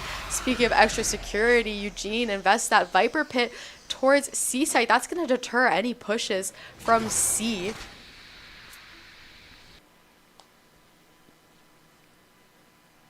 And Northeastern has to find a pick to get things started. I think right now they're just really trying to decide what to do in the face of that Viper Pit. Do they push through it? Do they rotate towards A site, which might not be the best option? Because look at UMD's positioning. They really haven't budged from A or B. Yeah, it looks like they're going to go towards A. I think they were considering on using the Fade ult just to push the Viper out of, or just to push Astro out of, wait, sorry, it's not Astro. Eugene. Yeah, it is Eugene.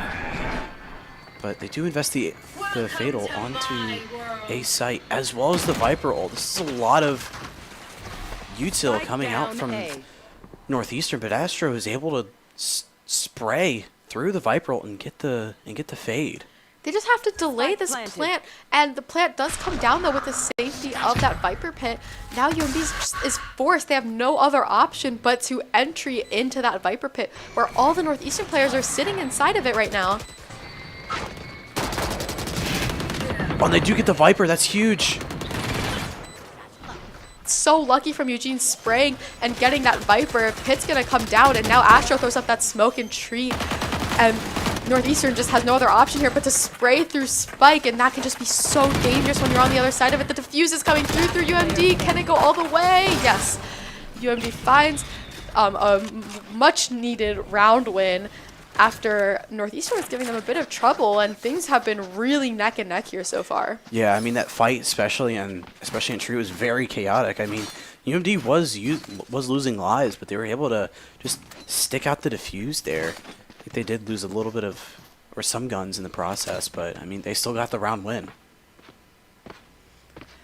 And UMD has the lead right now, but things have been really back and forth. It's all about which team can go on a run to start things off. Yeah, look at the scoreboard. Things have been really just back and forth on both sides.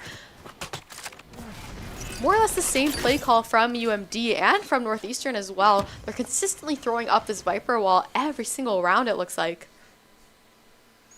Yeah, Northeastern is going to look to potentially hit C here, but they know from previous rounds that Flaps and Eugene have been waiting for them here, and pushing into Flaps lately hasn't really been working out for them. And Eugene does have a stinger to work with. Is able to get one. That is huge. Gets one with that stinger, but he's just gonna have to run away. There's so many people on this site. Oh, Astro's done so much damage on that Omen and finishes him off there. But this plant is gonna be secured for the Northeastern side. UMD's gotta have to retake. Looks like they're all grouped together, both through Waterfall and also CT. Yeah, Yex looking for a little bit of a pinch through Waterfall here. All players are on site. This would be a perfect raise nade just to cause so much chaos if they can figure out where they are. And the retake has begun for UMD, but it's getting shut down so quickly by the Northeastern side. Oh my goodness, Northeastern just all found their individual picks there and shut that down. Yeah, I mean, we've seen so far this Northeastern comp is their team chemistry is very good, and they're looking at different angles, and as UMD just pushes in, they've all got everything, or they have everything covered, so it's no problem for them. And like we said, really neck and neck, 5 and 5. And also look at the scoreboard. Frags are really neck and neck on both sides. They're kind of just mirroring the leaderboard, to be honest. And UMD is going to have to work with not a great buy here. Two UMDs fall already, but UMD is able to even out the odds, but now it goes into a 2v3. I believe Astro and Yex only have Sheriffs to work with, and they're up against a full buy. And they're really spread out right now. They're really not close to each other at all, but Yex does not care. He's going to use his satchels and his Raze ultimate. Finds one with that Raze ultimate, but gets taken down pretty quickly after. Astro found a Phantom along the way, but he only really has 32 HP. A couple of warning shots there are going to reveal his positioning, so he's going to have to use his utility along with some crazy aim to pull this off. I mean, we've seen before from the clips that we watched before the match started, and last game too. Astro's aim is great, so he still has a very good chance to win this. But Northeastern is going to play really weird here. Yeah, Northeastern just grouping together behind this smoke and just throwing utility at him, and Astro just did not have a lot of HP to work with there, so that utility is going to cause a lot of damage. Last round in the half. And UMD's got to send this into a 6-6 even half if they want to, you know, start off the attack side as if it were 0-0. Yeah, all Flaps needs is one kill, and then he has his ult. And Eugene's not too far away from his ult either, nor is Astro. So if they're able to really kind of pull together some kills or get some ult orbs here and there, then they can definitely swing this round. But the Raze does push out with their ult very quickly off the start, so Spartacus has to kind of back up off site. Spartacus left no option there but to kind of run away from that Raze ultimate. The rest of his team is going to rotate and try to pinch this A site.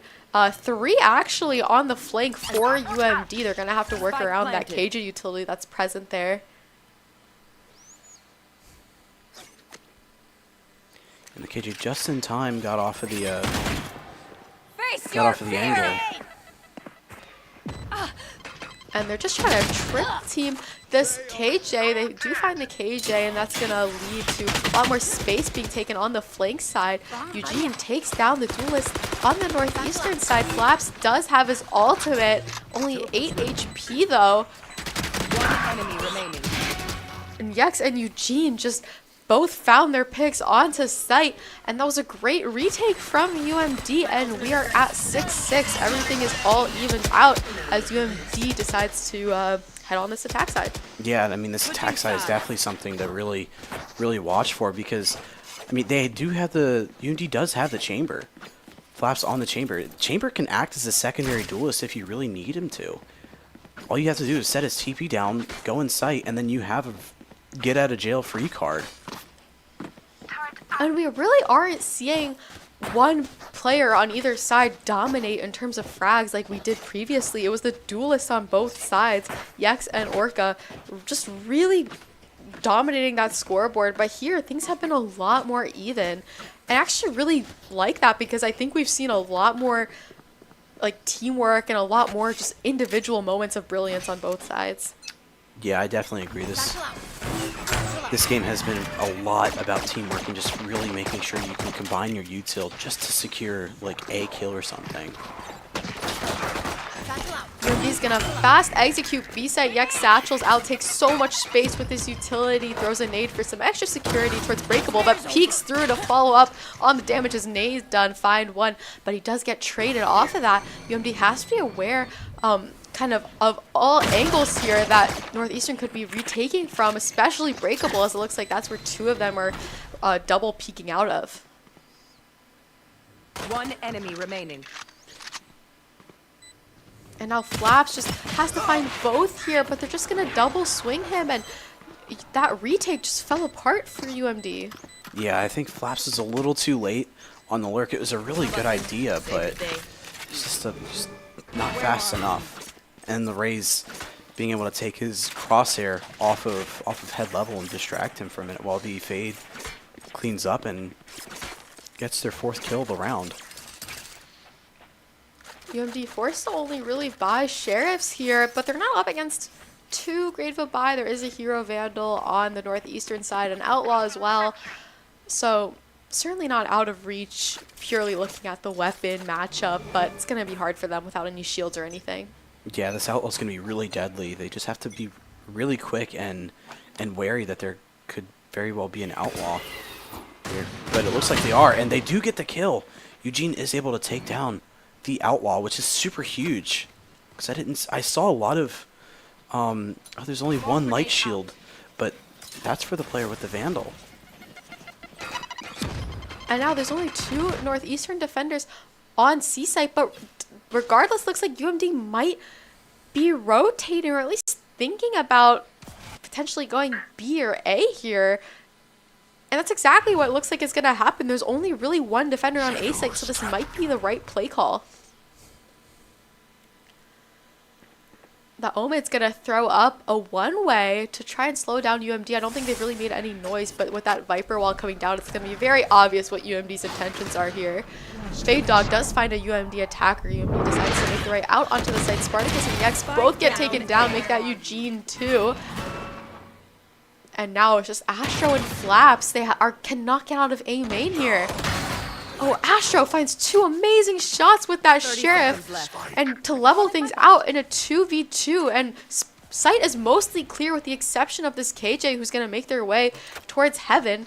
And I wouldn't be surprised if UMD decides to go B here, but no, it looks like they're going to push through Tree, and they have to be aware of this flank as well. This flank could really be dangerous for UMD. And Ionize just pushing out of back site, maybe trying to pinch Astro on site, but does spot the Jader. And Flaps is able to get a kill. 1 enemy remaining. And Astro gets taken down. It's a 1v1 versus Flaps and Ionized. Flaps is sitting Tree. I think Ionized is very aware of that, especially with those warning shots coming through. Flaps, it's all about mind games here, but he gets swung into and just gets caught reloading. It was a very unlucky timing right there to reload. I don't think he had any bullets in his headhunter, so I mean, if he did, that would have been great because the KJ was one shot. I'm trying really hard not to make a chemistry joke right now. I'll refrain. Ionized, making it very difficult. And UMD have not won an attack round yet. They really gotta get this started before things get out of hand for them. I mean, if anything, this is the round 2 win. I mean, you have guns now. Looks like Northeastern's gonna look towards Mound. Or UMD's gonna look towards Mound rather, but Northeastern is on this quick flank out of B site. UMD's really not watching this flank too readily right now, but doesn't look like Northeastern has pushed up too far quite yet. And Spartacus is going to be met with so many here. He does get one. Yex helps him out with the second, though. And UMD was just aware of that flank. Flaps finds one on the lurk. Suddenly, A site looks really free for UMD. Northeastern only really has 2 defenders. They're placing 1A, 1B, or sorry, 1B, 1C. A is completely open. Yeah, it's just the Omen here with a classic. There's not really much that you can do. I take it back. You're able to take down Flaps, which is huge, but you still have to worry about 4 other players and Ionized. Spike planted. It's a crazy shot from the Sheriff. That definitely hurts UMD. Eugene able to catch the Omen off guard. KJ definitely has to find something here just to try to get a gun. Yeah, wouldn't be surprised if Ionized just tried to look for exit picks potentially, or yeah, I don't think at minimum they're gonna definitely save this.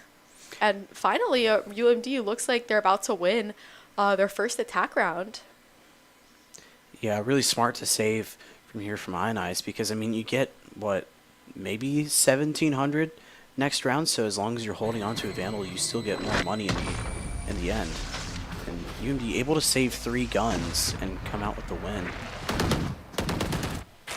hopefully UMD can work off of that success and build some momentum on the attack side to start getting ahead. They really haven't held much of a lead at all this game, and neither has Northeastern. So it's all going to be about who's able to go on a run first.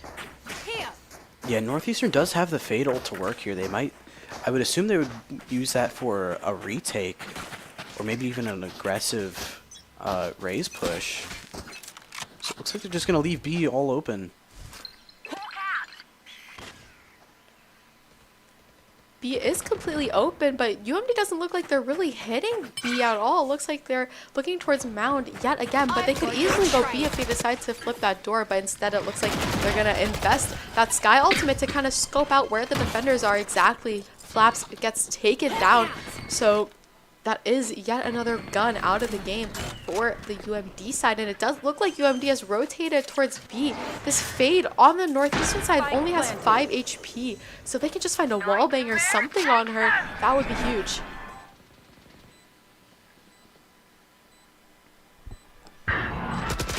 Oh, and Yex just has such good eyes on Breakable, finds 2 there. One enemy And Spartacus and Eugene also finding 1 apiece. It is all up to Ionized. And again, in a 1v4, this doesn't look like it's going to go in Northeastern's favor.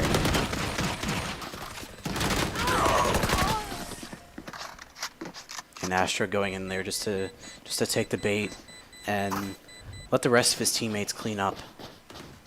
And now we're all tied up yet again. UMD able to come back from a bit of a deficit they got when they first switched halves there. But now they're back in this thing, and if they can again start to go on a little bit of a run, this might, push them to the end. Yeah, definitely. I mean, Northeastern's buy doesn't look too great right now. So this should be UMD's round. And if they're able to take this round, that definitely guarantees them momentum.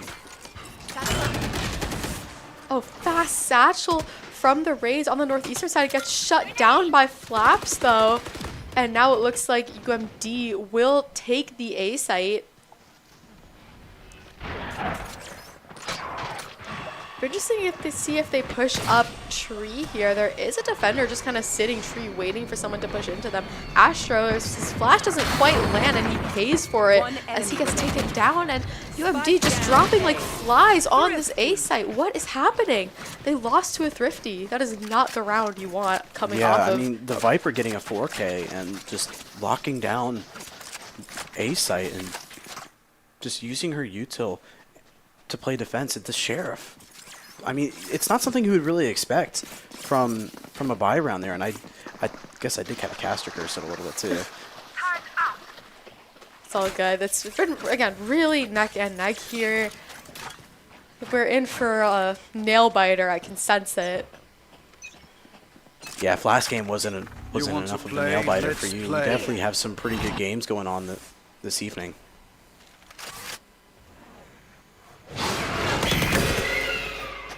A lot of fights happening towards Mound. Most of the kills going in the favor of Northeastern. It looks like there's only 2 UMD attackers alive. It's just Eugene and Flaps. And they're going to be able to get control of the spike pretty easily. It doesn't look like that's Northeastern's priority. They just wanted to get their kills and get out of there.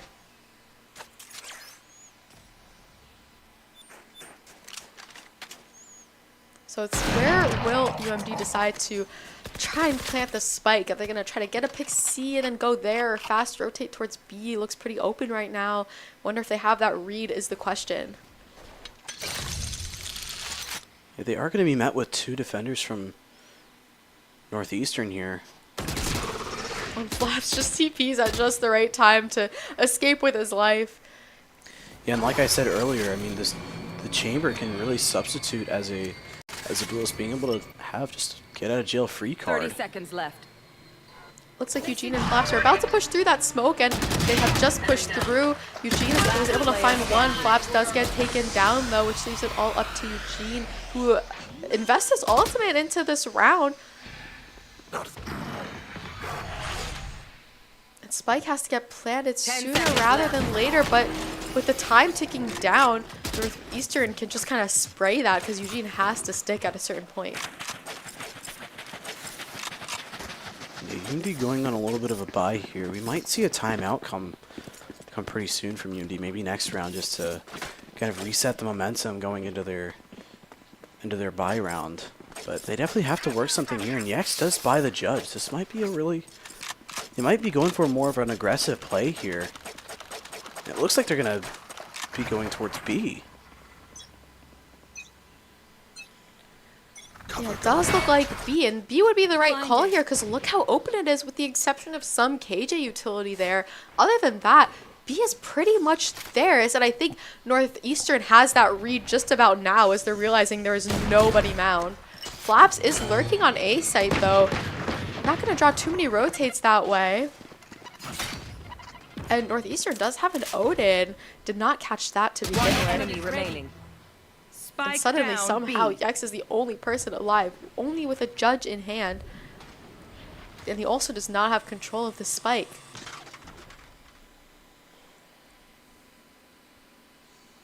Yeah, I don't think Northeastern is aware that he has a judge, but I think they're just trying to hold angles and let him make the first move.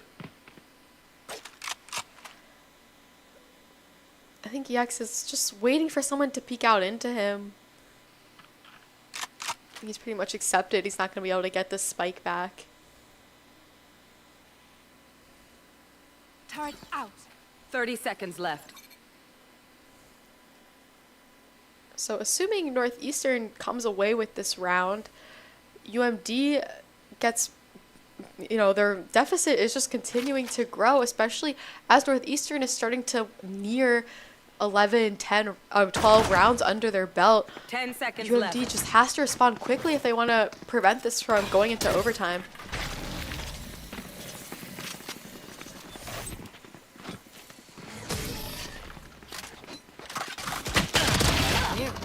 Yeah, nice shot from Yex, taking down another god.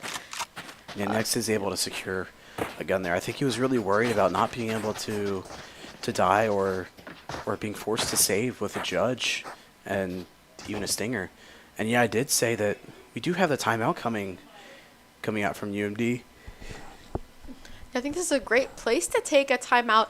Once again, once Northeastern starts to get 11, 12 rounds under their belt, that's where you really want to slow down because those rounds become increasingly more important and more must win.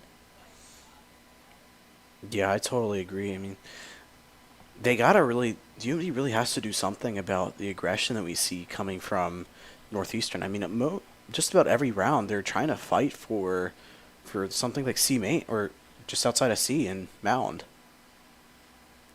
And I do like that UMD has had so much. I think they just had the most success on A site. I want to see them hit A more. A couple times, they've gotten taken down quickly there, but I think if they do a good job to draw out rotates towards C mound especially, and they leave A open, I think they're going to have a lot of success there.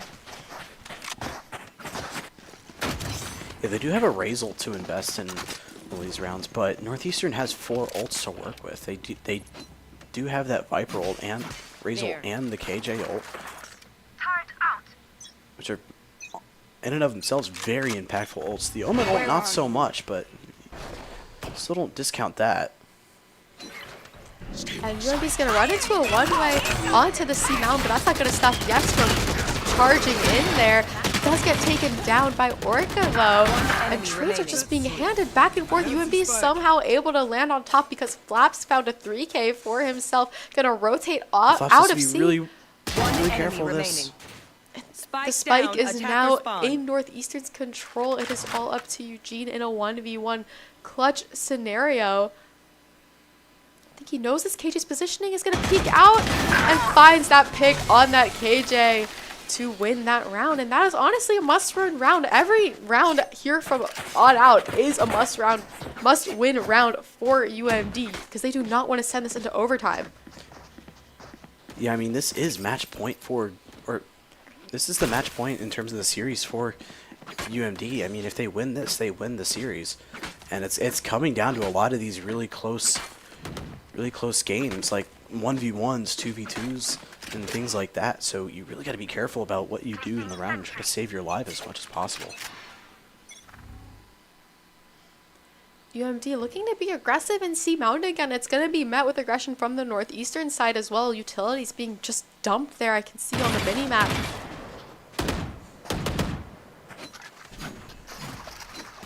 And all of a sudden, I think Northeastern might think this is a fake as they rotate really quickly towards B and A, where there really isn't any UMD attackers right now. So if UMD decides to pursue C quickly here, I think they could do it.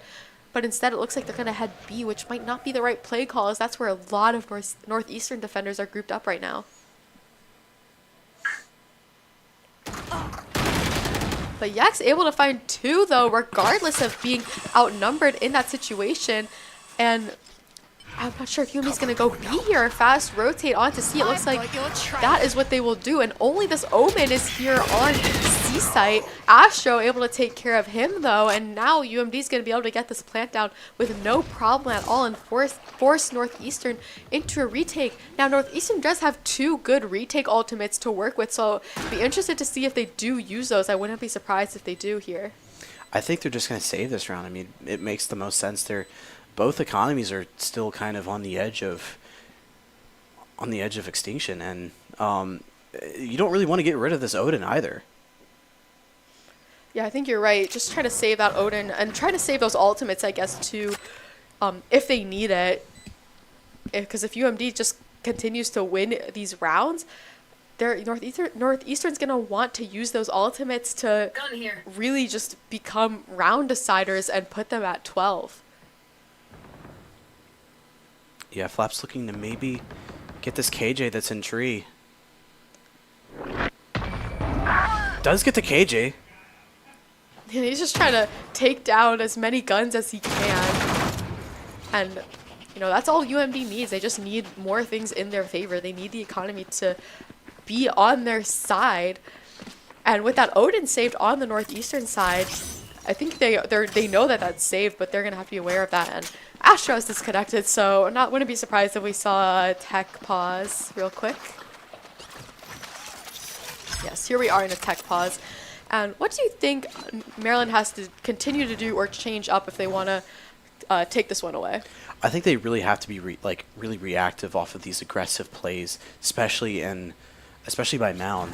And you know, I think they've kind of figured out now that once they kind of subside this aggression from Northeastern, most of them rotate. Like as we saw in the last round, that both the Sky and Fade and Rays just rotated as soon as they cut noise. But Gex able to kind of get those opening picks of the round and get UMD into an advantage.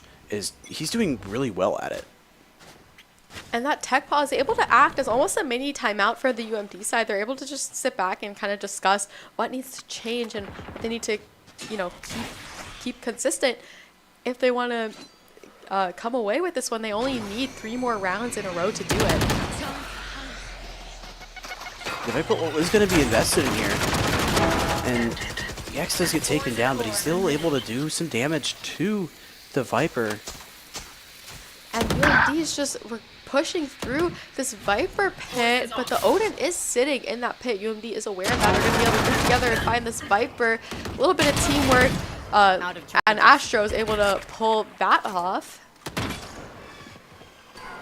But UMD really still does not have control of this site by any means, less so as Eugene gets taken down. And Astro's just really trapped in this corner here, and he might use his ultimate to escape. Looks like he will.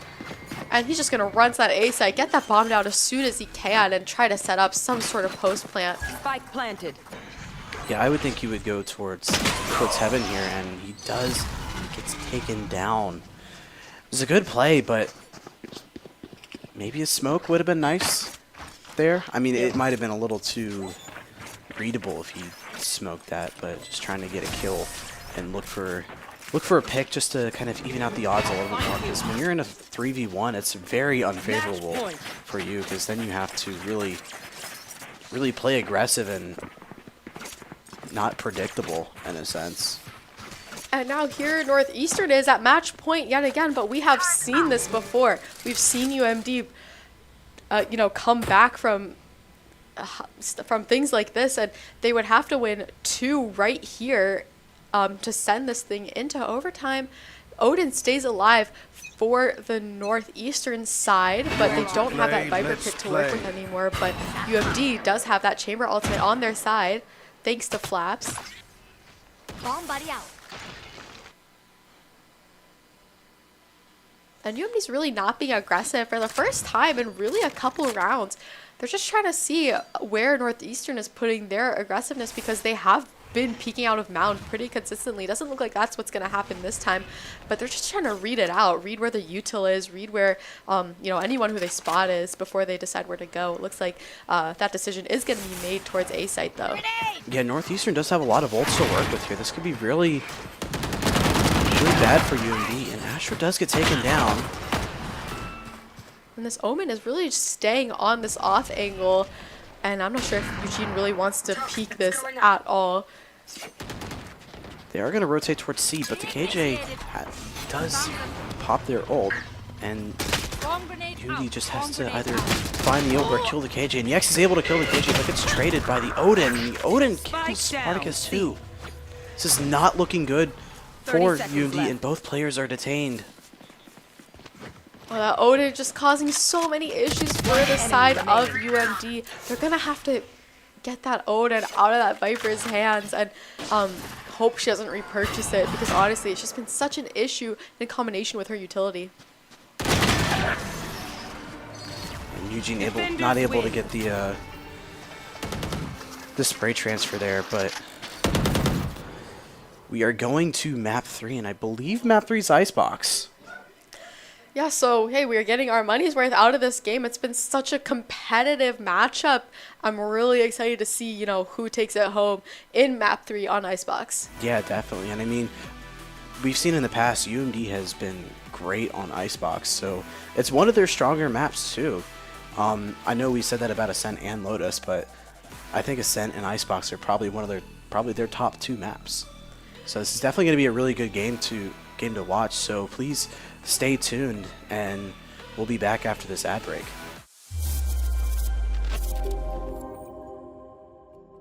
Whether you're a new publisher or app developer, or if you've been around the block for a little while and you have your own ad ops team, Playwire is developing the solutions and products that are perfect for you. RAMP stands for Revenue Amplification Management Platform. But really what it does, it helps you make more money per user, and it helps you simplify your business so you can just focus on what matters, which is making great content. So if you think about today's ecosystem, there's so many different pieces to run an ad tech platform. RAMP brings the entire ad ecosystem under one umbrella. Everything from centralized ad unit creation to piping in those demand sources. We layer on a DMP, and we take care of your data privacy and consent management for you as well. We tie all of that together with robust analytics. Playwire really offers our publishers 2 different models at this point. We've got the full service model where we come in and we cover everything. And there's now our new self-service model where you can come in and you can say, I just want Playwire to take care of some of these things for me. Another thing that we've had a lot of partners do with us in the past is say, hey, maybe I have a few of my own direct campaigns that I want to run. Or I've even got an ad ops team. I don't know whether Playwire is right for me because those people are doing a good job. We don't want to displace them in favor of Playwire. That's fine. We're happy to bring all the technology that we've put out there, but use it with your own team and with your own ad stack. What does that mean for you as a publisher? It means that you get to leverage all of the revenue maximization technology that we've got in place and still have all of the capabilities and all of the demand partners that you're used to working with. You can have your cake and you can eat it too. We actually do things at such scale, right? We're serving 70 billion ads a month at this point. That's a huge benefit that we're passing on to the publisher. Revenue intelligence marries human intelligence with machine intelligence. At its core, revenue intelligence is about taking all the demand that you're already getting and getting more out of it. We want to make it so that you're getting 10% more from your ad inventory without even worrying about who the advertisers are.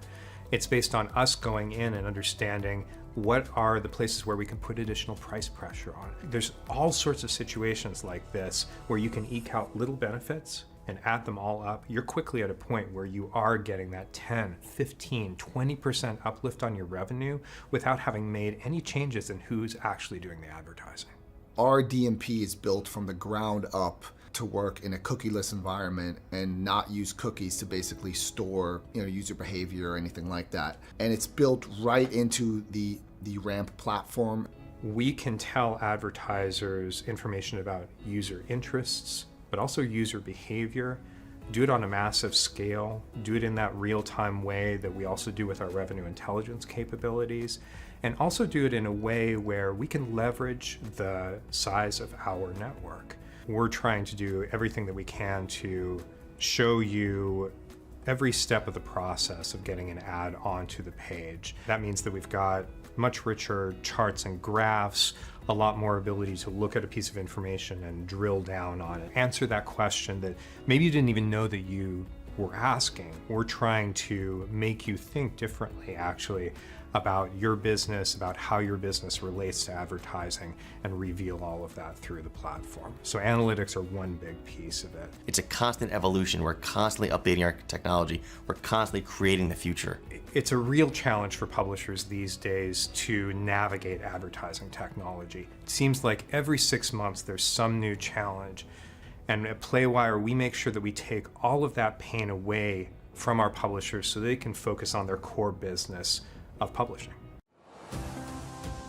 Terp Adventures take flight at STAM. Host to countless Maryland events, programs, performances, and more. Feed your body, feed your mind, feed your soul. Let your talents soar. Dance, sing, perform, find your thing. Join more than 800 student organizations and clubs. Find community here. Leadership lives here. Art thrives here. With space to grow. We're all just kids at heart. Let your imagination fly. Compete. Play. With wings on our feet. Here your spirit can fly. Here your soul lifts up. Here you remember those who came before.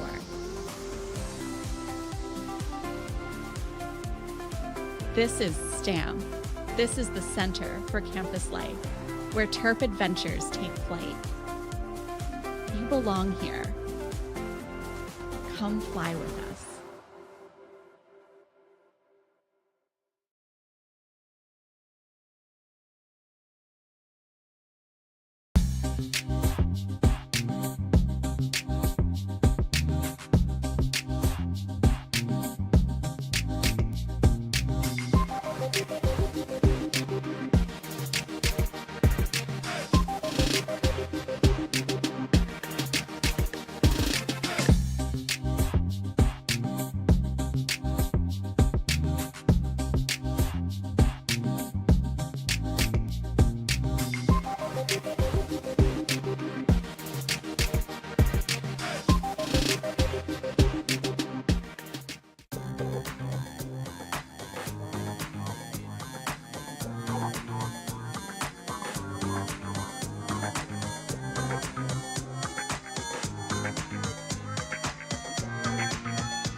Hey guys, welcome back, and we're going into the third round of this series, and I believe it's Icebox. I love Icebox. I think it's an underrated map. I think people hate on Icebox too much. I like it a lot. I think it's great for Vandal lovers. I think it's great for Alp lovers. It's really good for Sage lovers too, so. Yeah, I am a Sage lover. So, yeah, like you said, we do have a Sage. I believe that is Eugene who is playing, or no, it's Flaps who is playing the Sage. We have the double Sentinel too. This is interesting.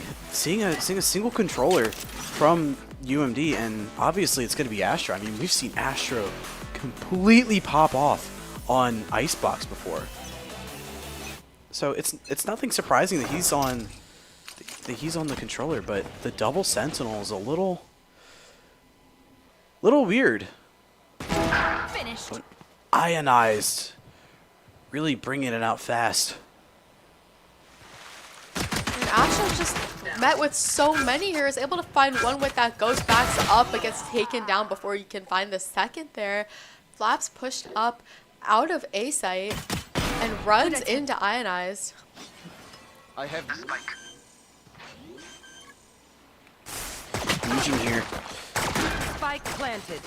Does so much damage, not able to get a kill. Last That was so player close. standing. It's all up to Flaps here. If he can get one kill, this would be a very good position for him. Yeah, the HP is not looking good for that Sofa, so just one shot with that Ghost would do it. But the Viper looks like they're going to play Molly potentially, and regardless, Flaps gets taken down before he gets an eye on anybody. So UMD loses their first round on the defense on Icebox. Yeah, this is not really the best position for UMD if you're losing rounds on defense, because you are a very defensive you have a very defensive comp with that Sage, Viper, and KJ. So you're kind of expected to win almost every round, but just didn't turn up for them.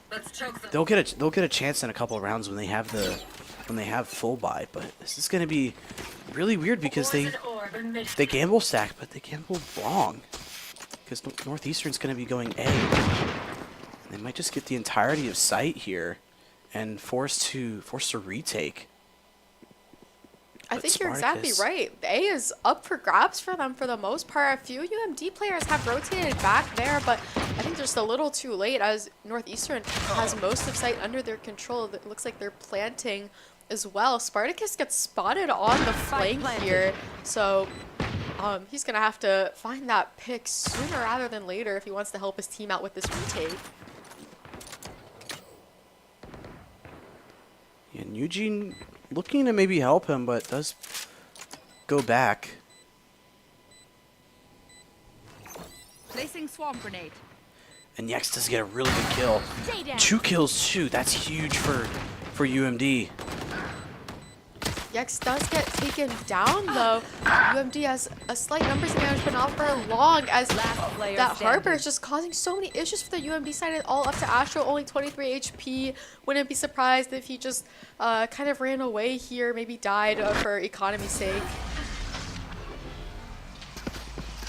That's still really good though. That's 2 guns out of the hands of Northeastern. That's two less guns than you really have to worry about, but UMD does kind of have to scrape away with some shields here. They are going to go light shields just so they can afford the rest of their kits, which, I mean, I think is probably the best choice here, even though Northeastern has a little bit more of an advantage because they're running light shields. But when you have a very defensive-sided team like this, you really want to put as much money into util as possible.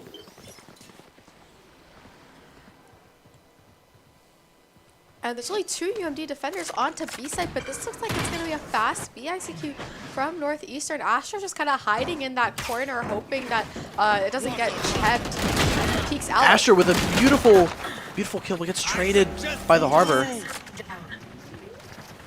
And yeah, the trade is on both sides there, so both sides are 4v4, but Eugene finds that pick on that Viper to give the numbers advantage to UMD to hopefully beef up any sort of retake effort that they're able to form here.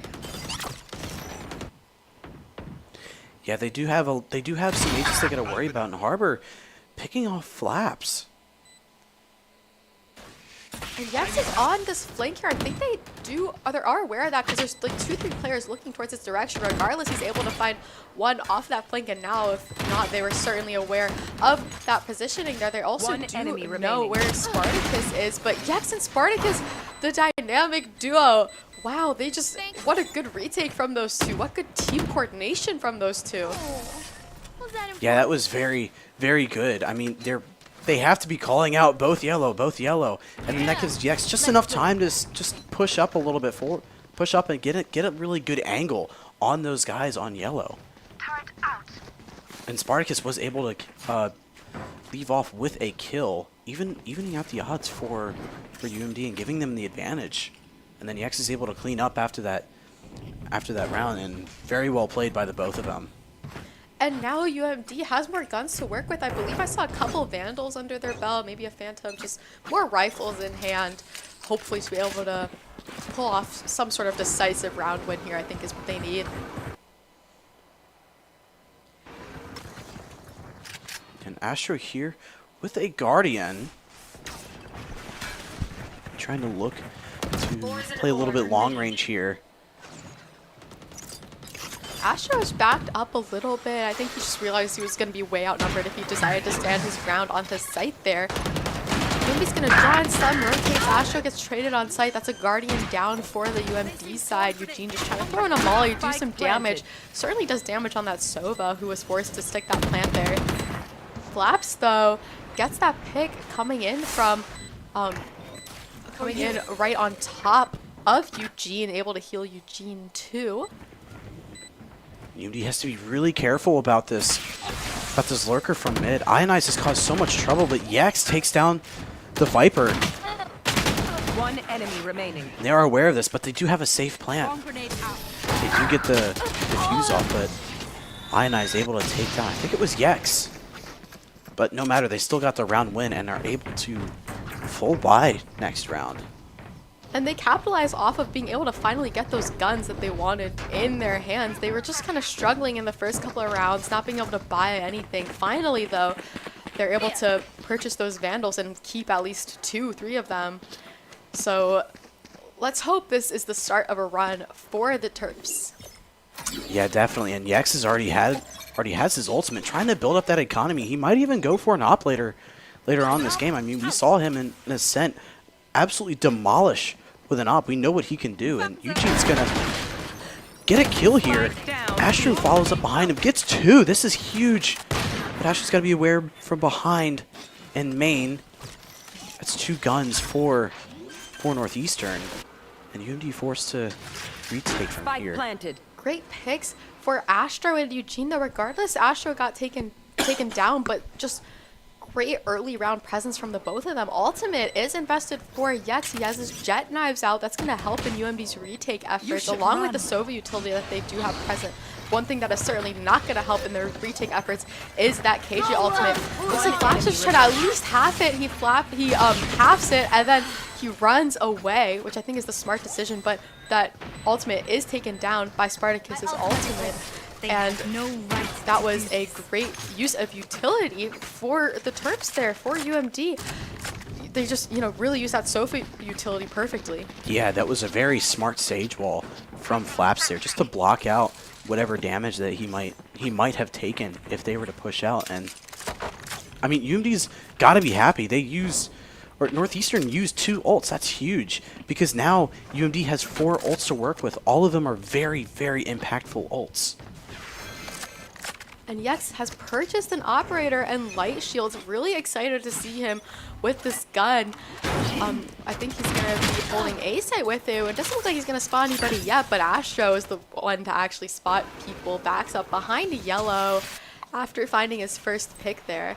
And Astro does have his ult, so we might see him invest this, but he's able to get 1, but does a lot of damage to the Harbor, and the Harbor is just really aggressive here. Great positioning from Astro.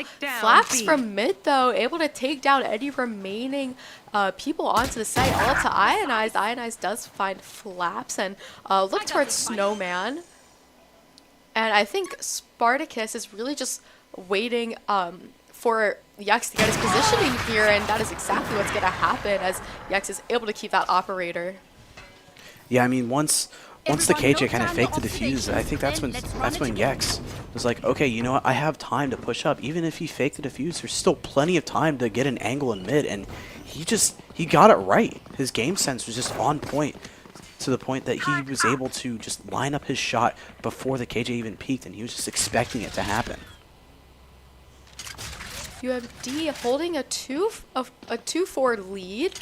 Hopefully they can extend this lead. They have 4 ultimates on their side to work with if they need to. It looks like UMD's pretty split up on both sides. Yex finally finds one sitting A site with that operator in hand, and that is going to force Northeastern to back up, or at least reconsider really where they do want to push. They've made some mid presence to Northeastern attackers, push up towards mid, looking towards kitchen potentially, but they're not going to find any defenders there yet. And Spartacus does invest his ult here. Not able to get anything off of it, and invests his drone. At least he gets information on where Northeastern is, and they were up very close. And Yex does get a pick, but he gets 2. That's huge. Crazy shots by Yex. Yeah, just amazing shots there, holding down mid for his team.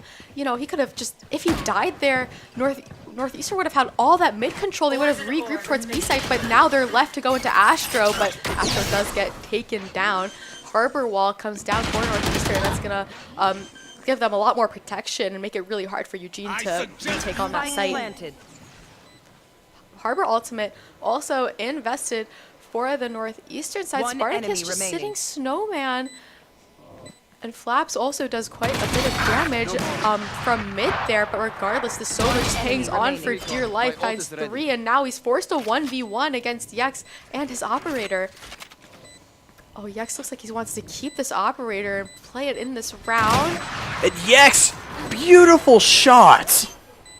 Great job from Yex there. That is exactly who you want on your jet with an operator. Great job holding down A site early stage into this round, and then rotates mid at just the right time, finds 2 beautiful picks mid, and then cleans it up and clutches a 1v1.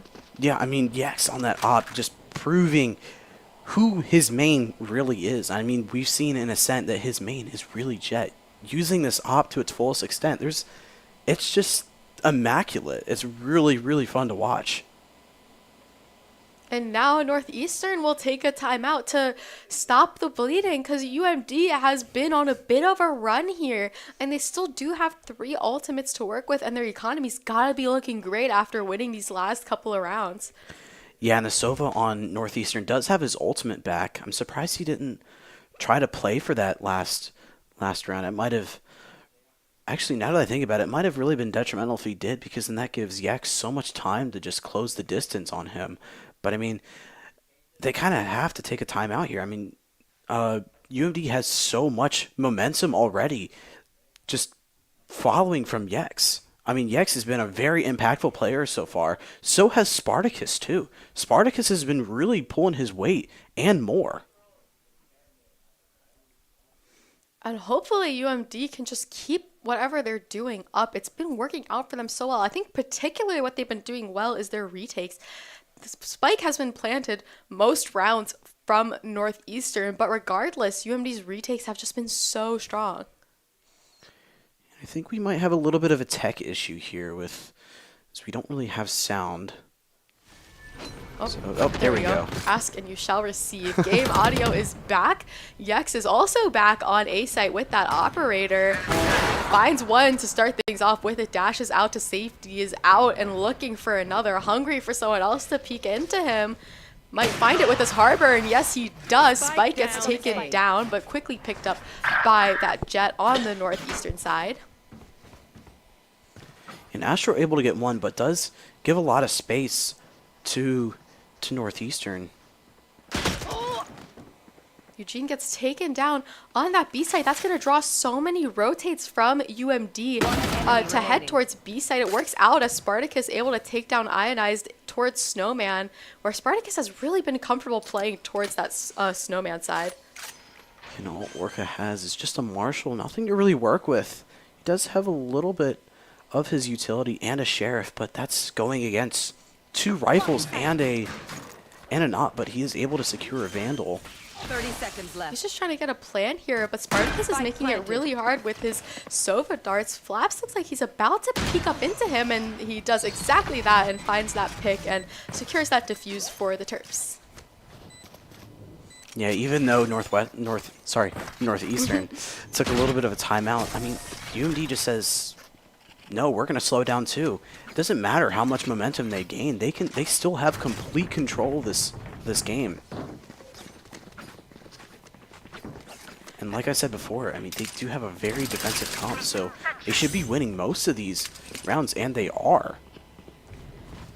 And taking a look at the scoreboard, Yex is 13-3 right now. I can start to feel him just gain that confidence and start running away as the top frag here. I hope he just continues to sit in that confidence and continue to really sway these rounds in UMD's favor.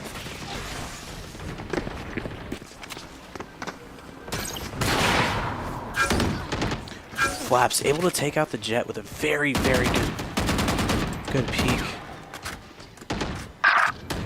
Spartacus does find one, but he gets traded out in A main.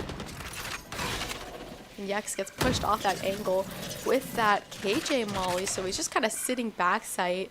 There's a gap through the Sage Wall though, and that's all Yex needs to find one. He does get traded though off of that Vandal. 3v2 in UMD's favor. KJ ultimate does come down for Northeastern though, which is going to force UMD to back up off of this A site. And Flaps does have his res, so this might be something to invest in Yex just to save onto the op, but they're gonna get pinched by Astro coming around. Counter ultimate is invested for UMD. Flaps finds Ionized though, all up to this Harbor who's just sitting right below Astro. Does he check it is the question? No, but Flaps able to have the right angle there to just secure that round for UMD, and UMD is just continuing to go on this run. Yeah, I mean, I believe that Northeastern is going to have to go into a save in this next round, and not exactly a save, but not exactly the ideal buy that you want, but UMD's still able to hold onto this op and give it back into Yex's hands. I mean, Yex has just been really crazy with the op so far, and Northeastern doesn't really have an answer to it. And Yex is really the key here. If he can keep deterring this A push, that's huge for UMD, because then they can place all their bets on mid or A, and they can really focus their utility there. This is very, very risky from Yex.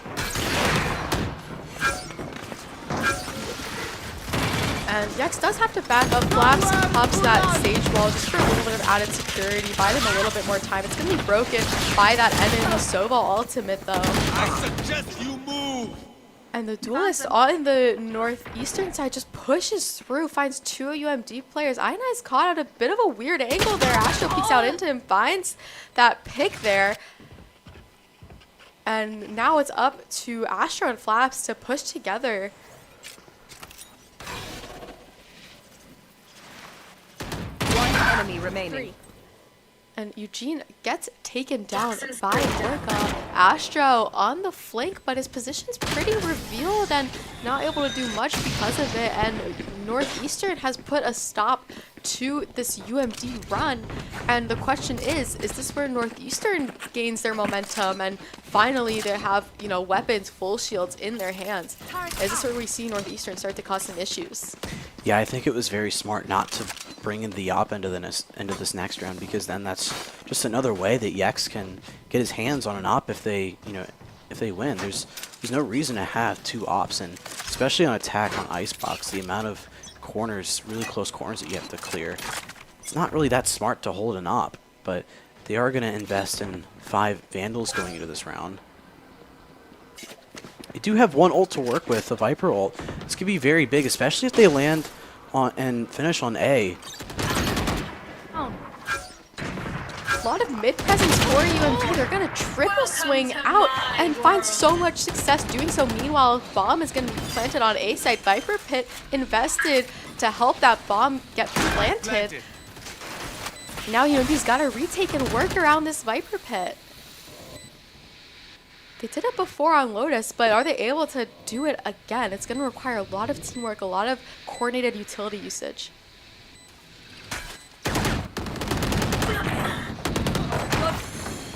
And Flaps decides to res Astro, who gets taken down, and now look at the numbers! UMD just suddenly found themselves in a numbers advantage after that resurrection, and you know, as soon as that Viper Pit comes down, suddenly it makes things so much easier for them to get a visual on where those defenders are. Yeah, and I think it was just a little bit unlucky that the Sova was just sitting in such a really weird angle, but they're still able to like react really quickly, and NECC is able to take down that Sova. And might look at 2 ops coming, or 3 ops. This is gonna be interesting. One from the opposing Jet and one from Eugene and NECC. Yeah, I was gonna say I don't know if Eugene is opping here. Yeah, looks like he's gonna stick with the Vandal. That would have been really weird. I don't think UMD is gonna really expect this. We're gonna really expect this op. It'd be a really big surprise, but Spartacus is able to get one with his ult, and NECC does take down the Harbor. That's huge because that's one of their smokes gone.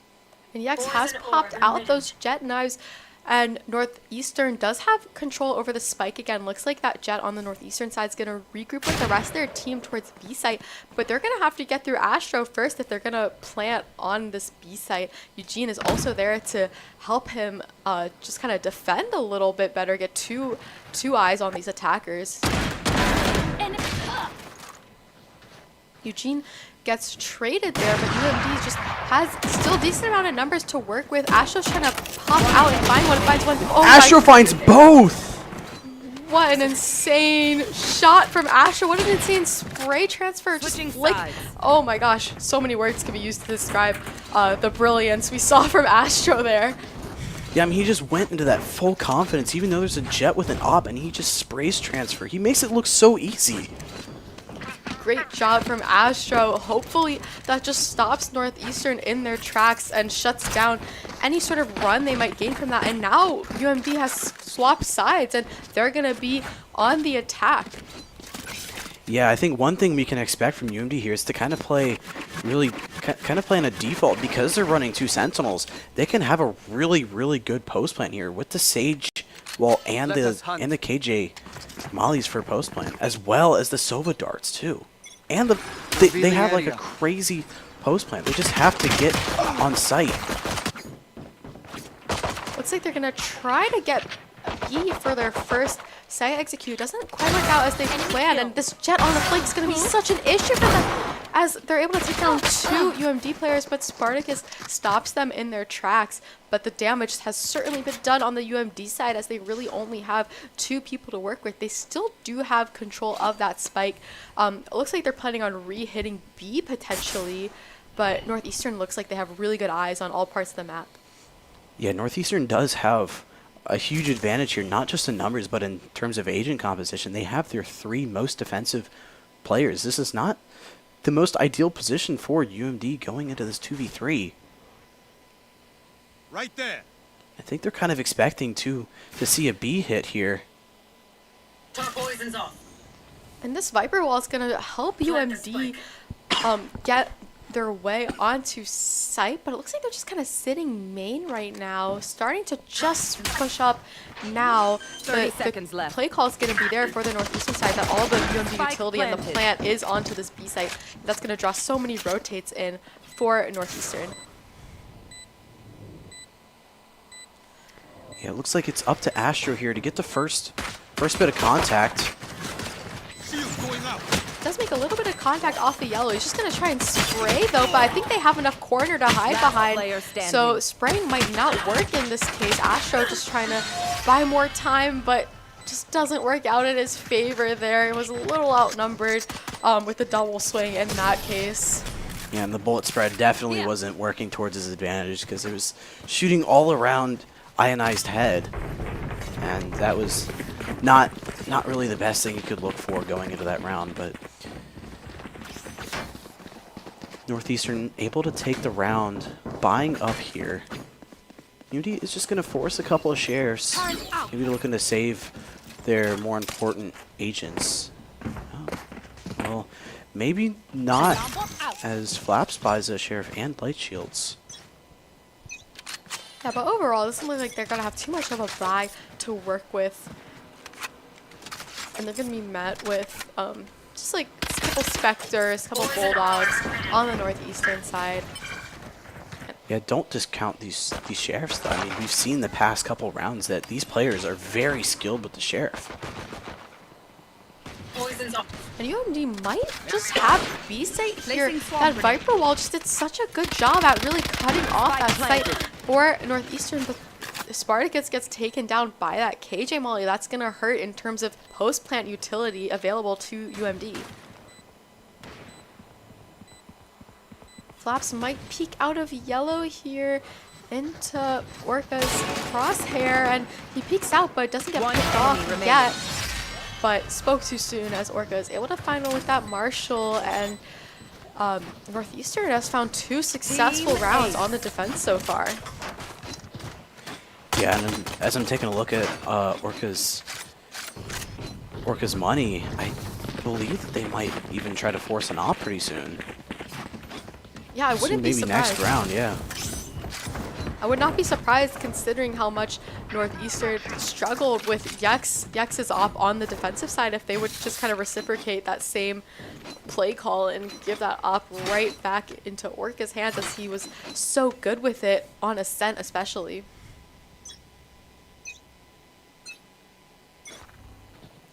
UMD looking to go for stack towards B. Yeah, once again, UMD looking to hit B with the help of that Viper Wall, but this time it doesn't look like Northeastern's backing away from it.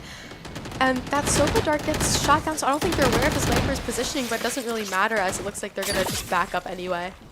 Yeah, and they do have a ton of rotates coming in, and a lot of util just stalling plant.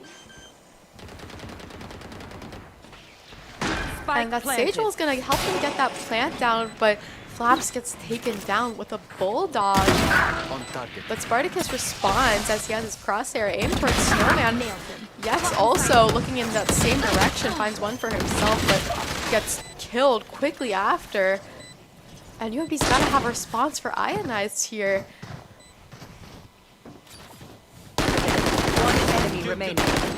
And Astro just gets sprayed down through that Harbor Wall, unlucky, and it would be all up to Eugene there, but there's just too many people on that site to handle.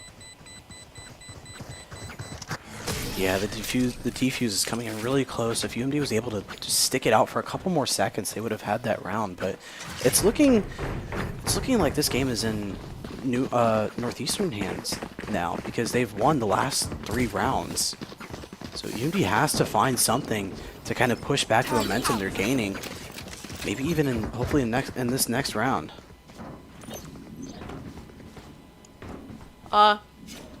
We've been told to wave at the camera. Hey guys. Hope that.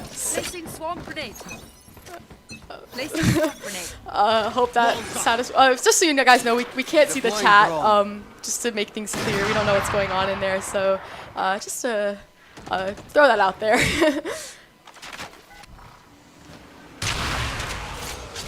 We do see the op invested from the Jet here, but it's going to be really aggressive as Jet does get a pick. But Yex able to push up so aggressively. And suddenly that play call must have came through for the UMD side to run A, because there really aren't any defenders there. They have to work around just some KJ utility, but actually none at all, because that KJ is dead. So Plant is able to come down without much of a problem at all for Eugene, and now UMD has to set up their post plant. It's going to be hard with this Harbor utility though. Ultimate coming in for the Northeastern side. Last player standing. And they know where Orca is, especially with that defuse, and Spartacus is just leaving nothing up to chance, popping that Sova ultimate. Oh, and Spartacus is able to get the Jet after the Jet kills Flaps. That was a really, really interesting play, but beautiful shot from the Jet there. Yeah, it came down to the wire. That got kind of scary. I'm actually really happy Spartacus invested his ult into that round because I think it was definitely needed in a 1v1 situation up against Orca. And now UMD is up at 10, and all they need is 3 more.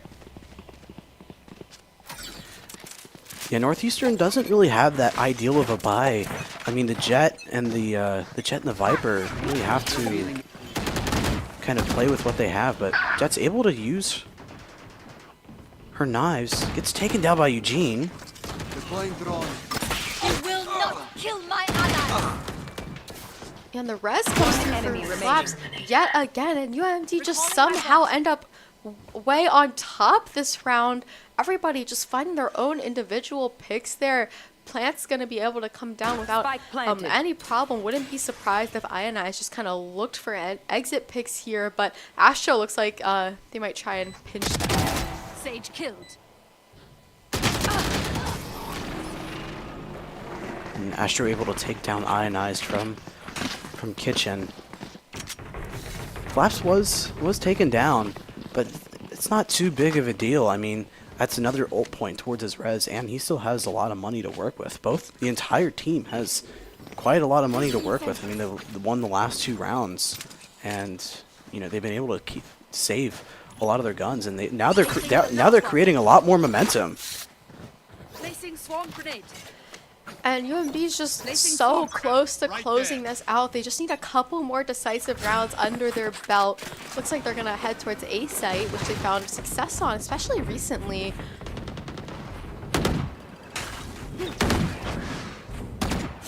And that Sova dart from the Northeastern side isn't going to find anybody. And Eugene has put down that KJ ultimate, and that's going to actually create a bit of a weird play call as UMD looks like they're going up mid instead. There's one person tagged by the ult, and Astros just fighting for Kitchen. One enemy remaining. 2, and he's able to hold on to his life, and yet again it's all up to Ionize in a 1v4. Astro with a clean shot. This puts UMD at match point. Series point too. Series point, huge round for UMD. Look at the kill feed yet again. Yex is 22 and 10. Huge deal for his team. Astro coming second to that at 15 kills. Like we said, he's such a big deal having someone who can frag out like that on controller. Yeah, it's also a really good thing too because Yex, being able to put out 22 and 10, but that's like because of the support of his team. It's not just him; it's the entire team. The team chemistry of this Valorant squad is so good to the point Yex can do whatever he wants, and they will support him. UMD looking towards A site yet again for, I want to say, the 3rd or 4th time in a row.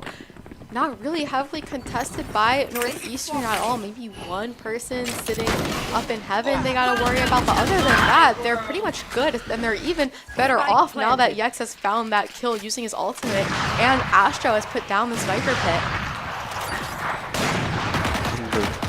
The Jet able to get one, but Flaps returns and kills the Harbor. That's huge because that's one of their smokes gone.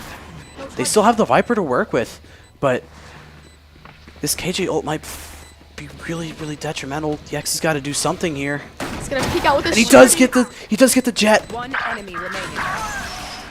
Just in the nick of time, UMD was able to avoid that KJ ultimate and win this series. Great job from UMD. They had to really fight their way through this one, but the Terps come out with a win, and that keeps their season going. Yeah, these guys definitely have to be really satisfied with that win.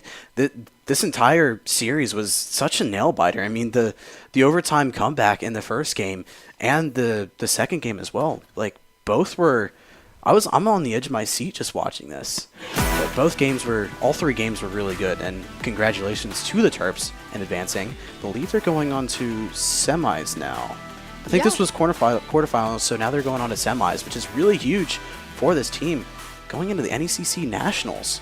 Yeah, definitely keep your eye on this team. Hopefully we'll be able to broadcast more of their upcoming games for you guys. But yeah, keep an eye out for them. Obviously, great job to the Terps today, and hope you guys enjoyed this one as much as we did.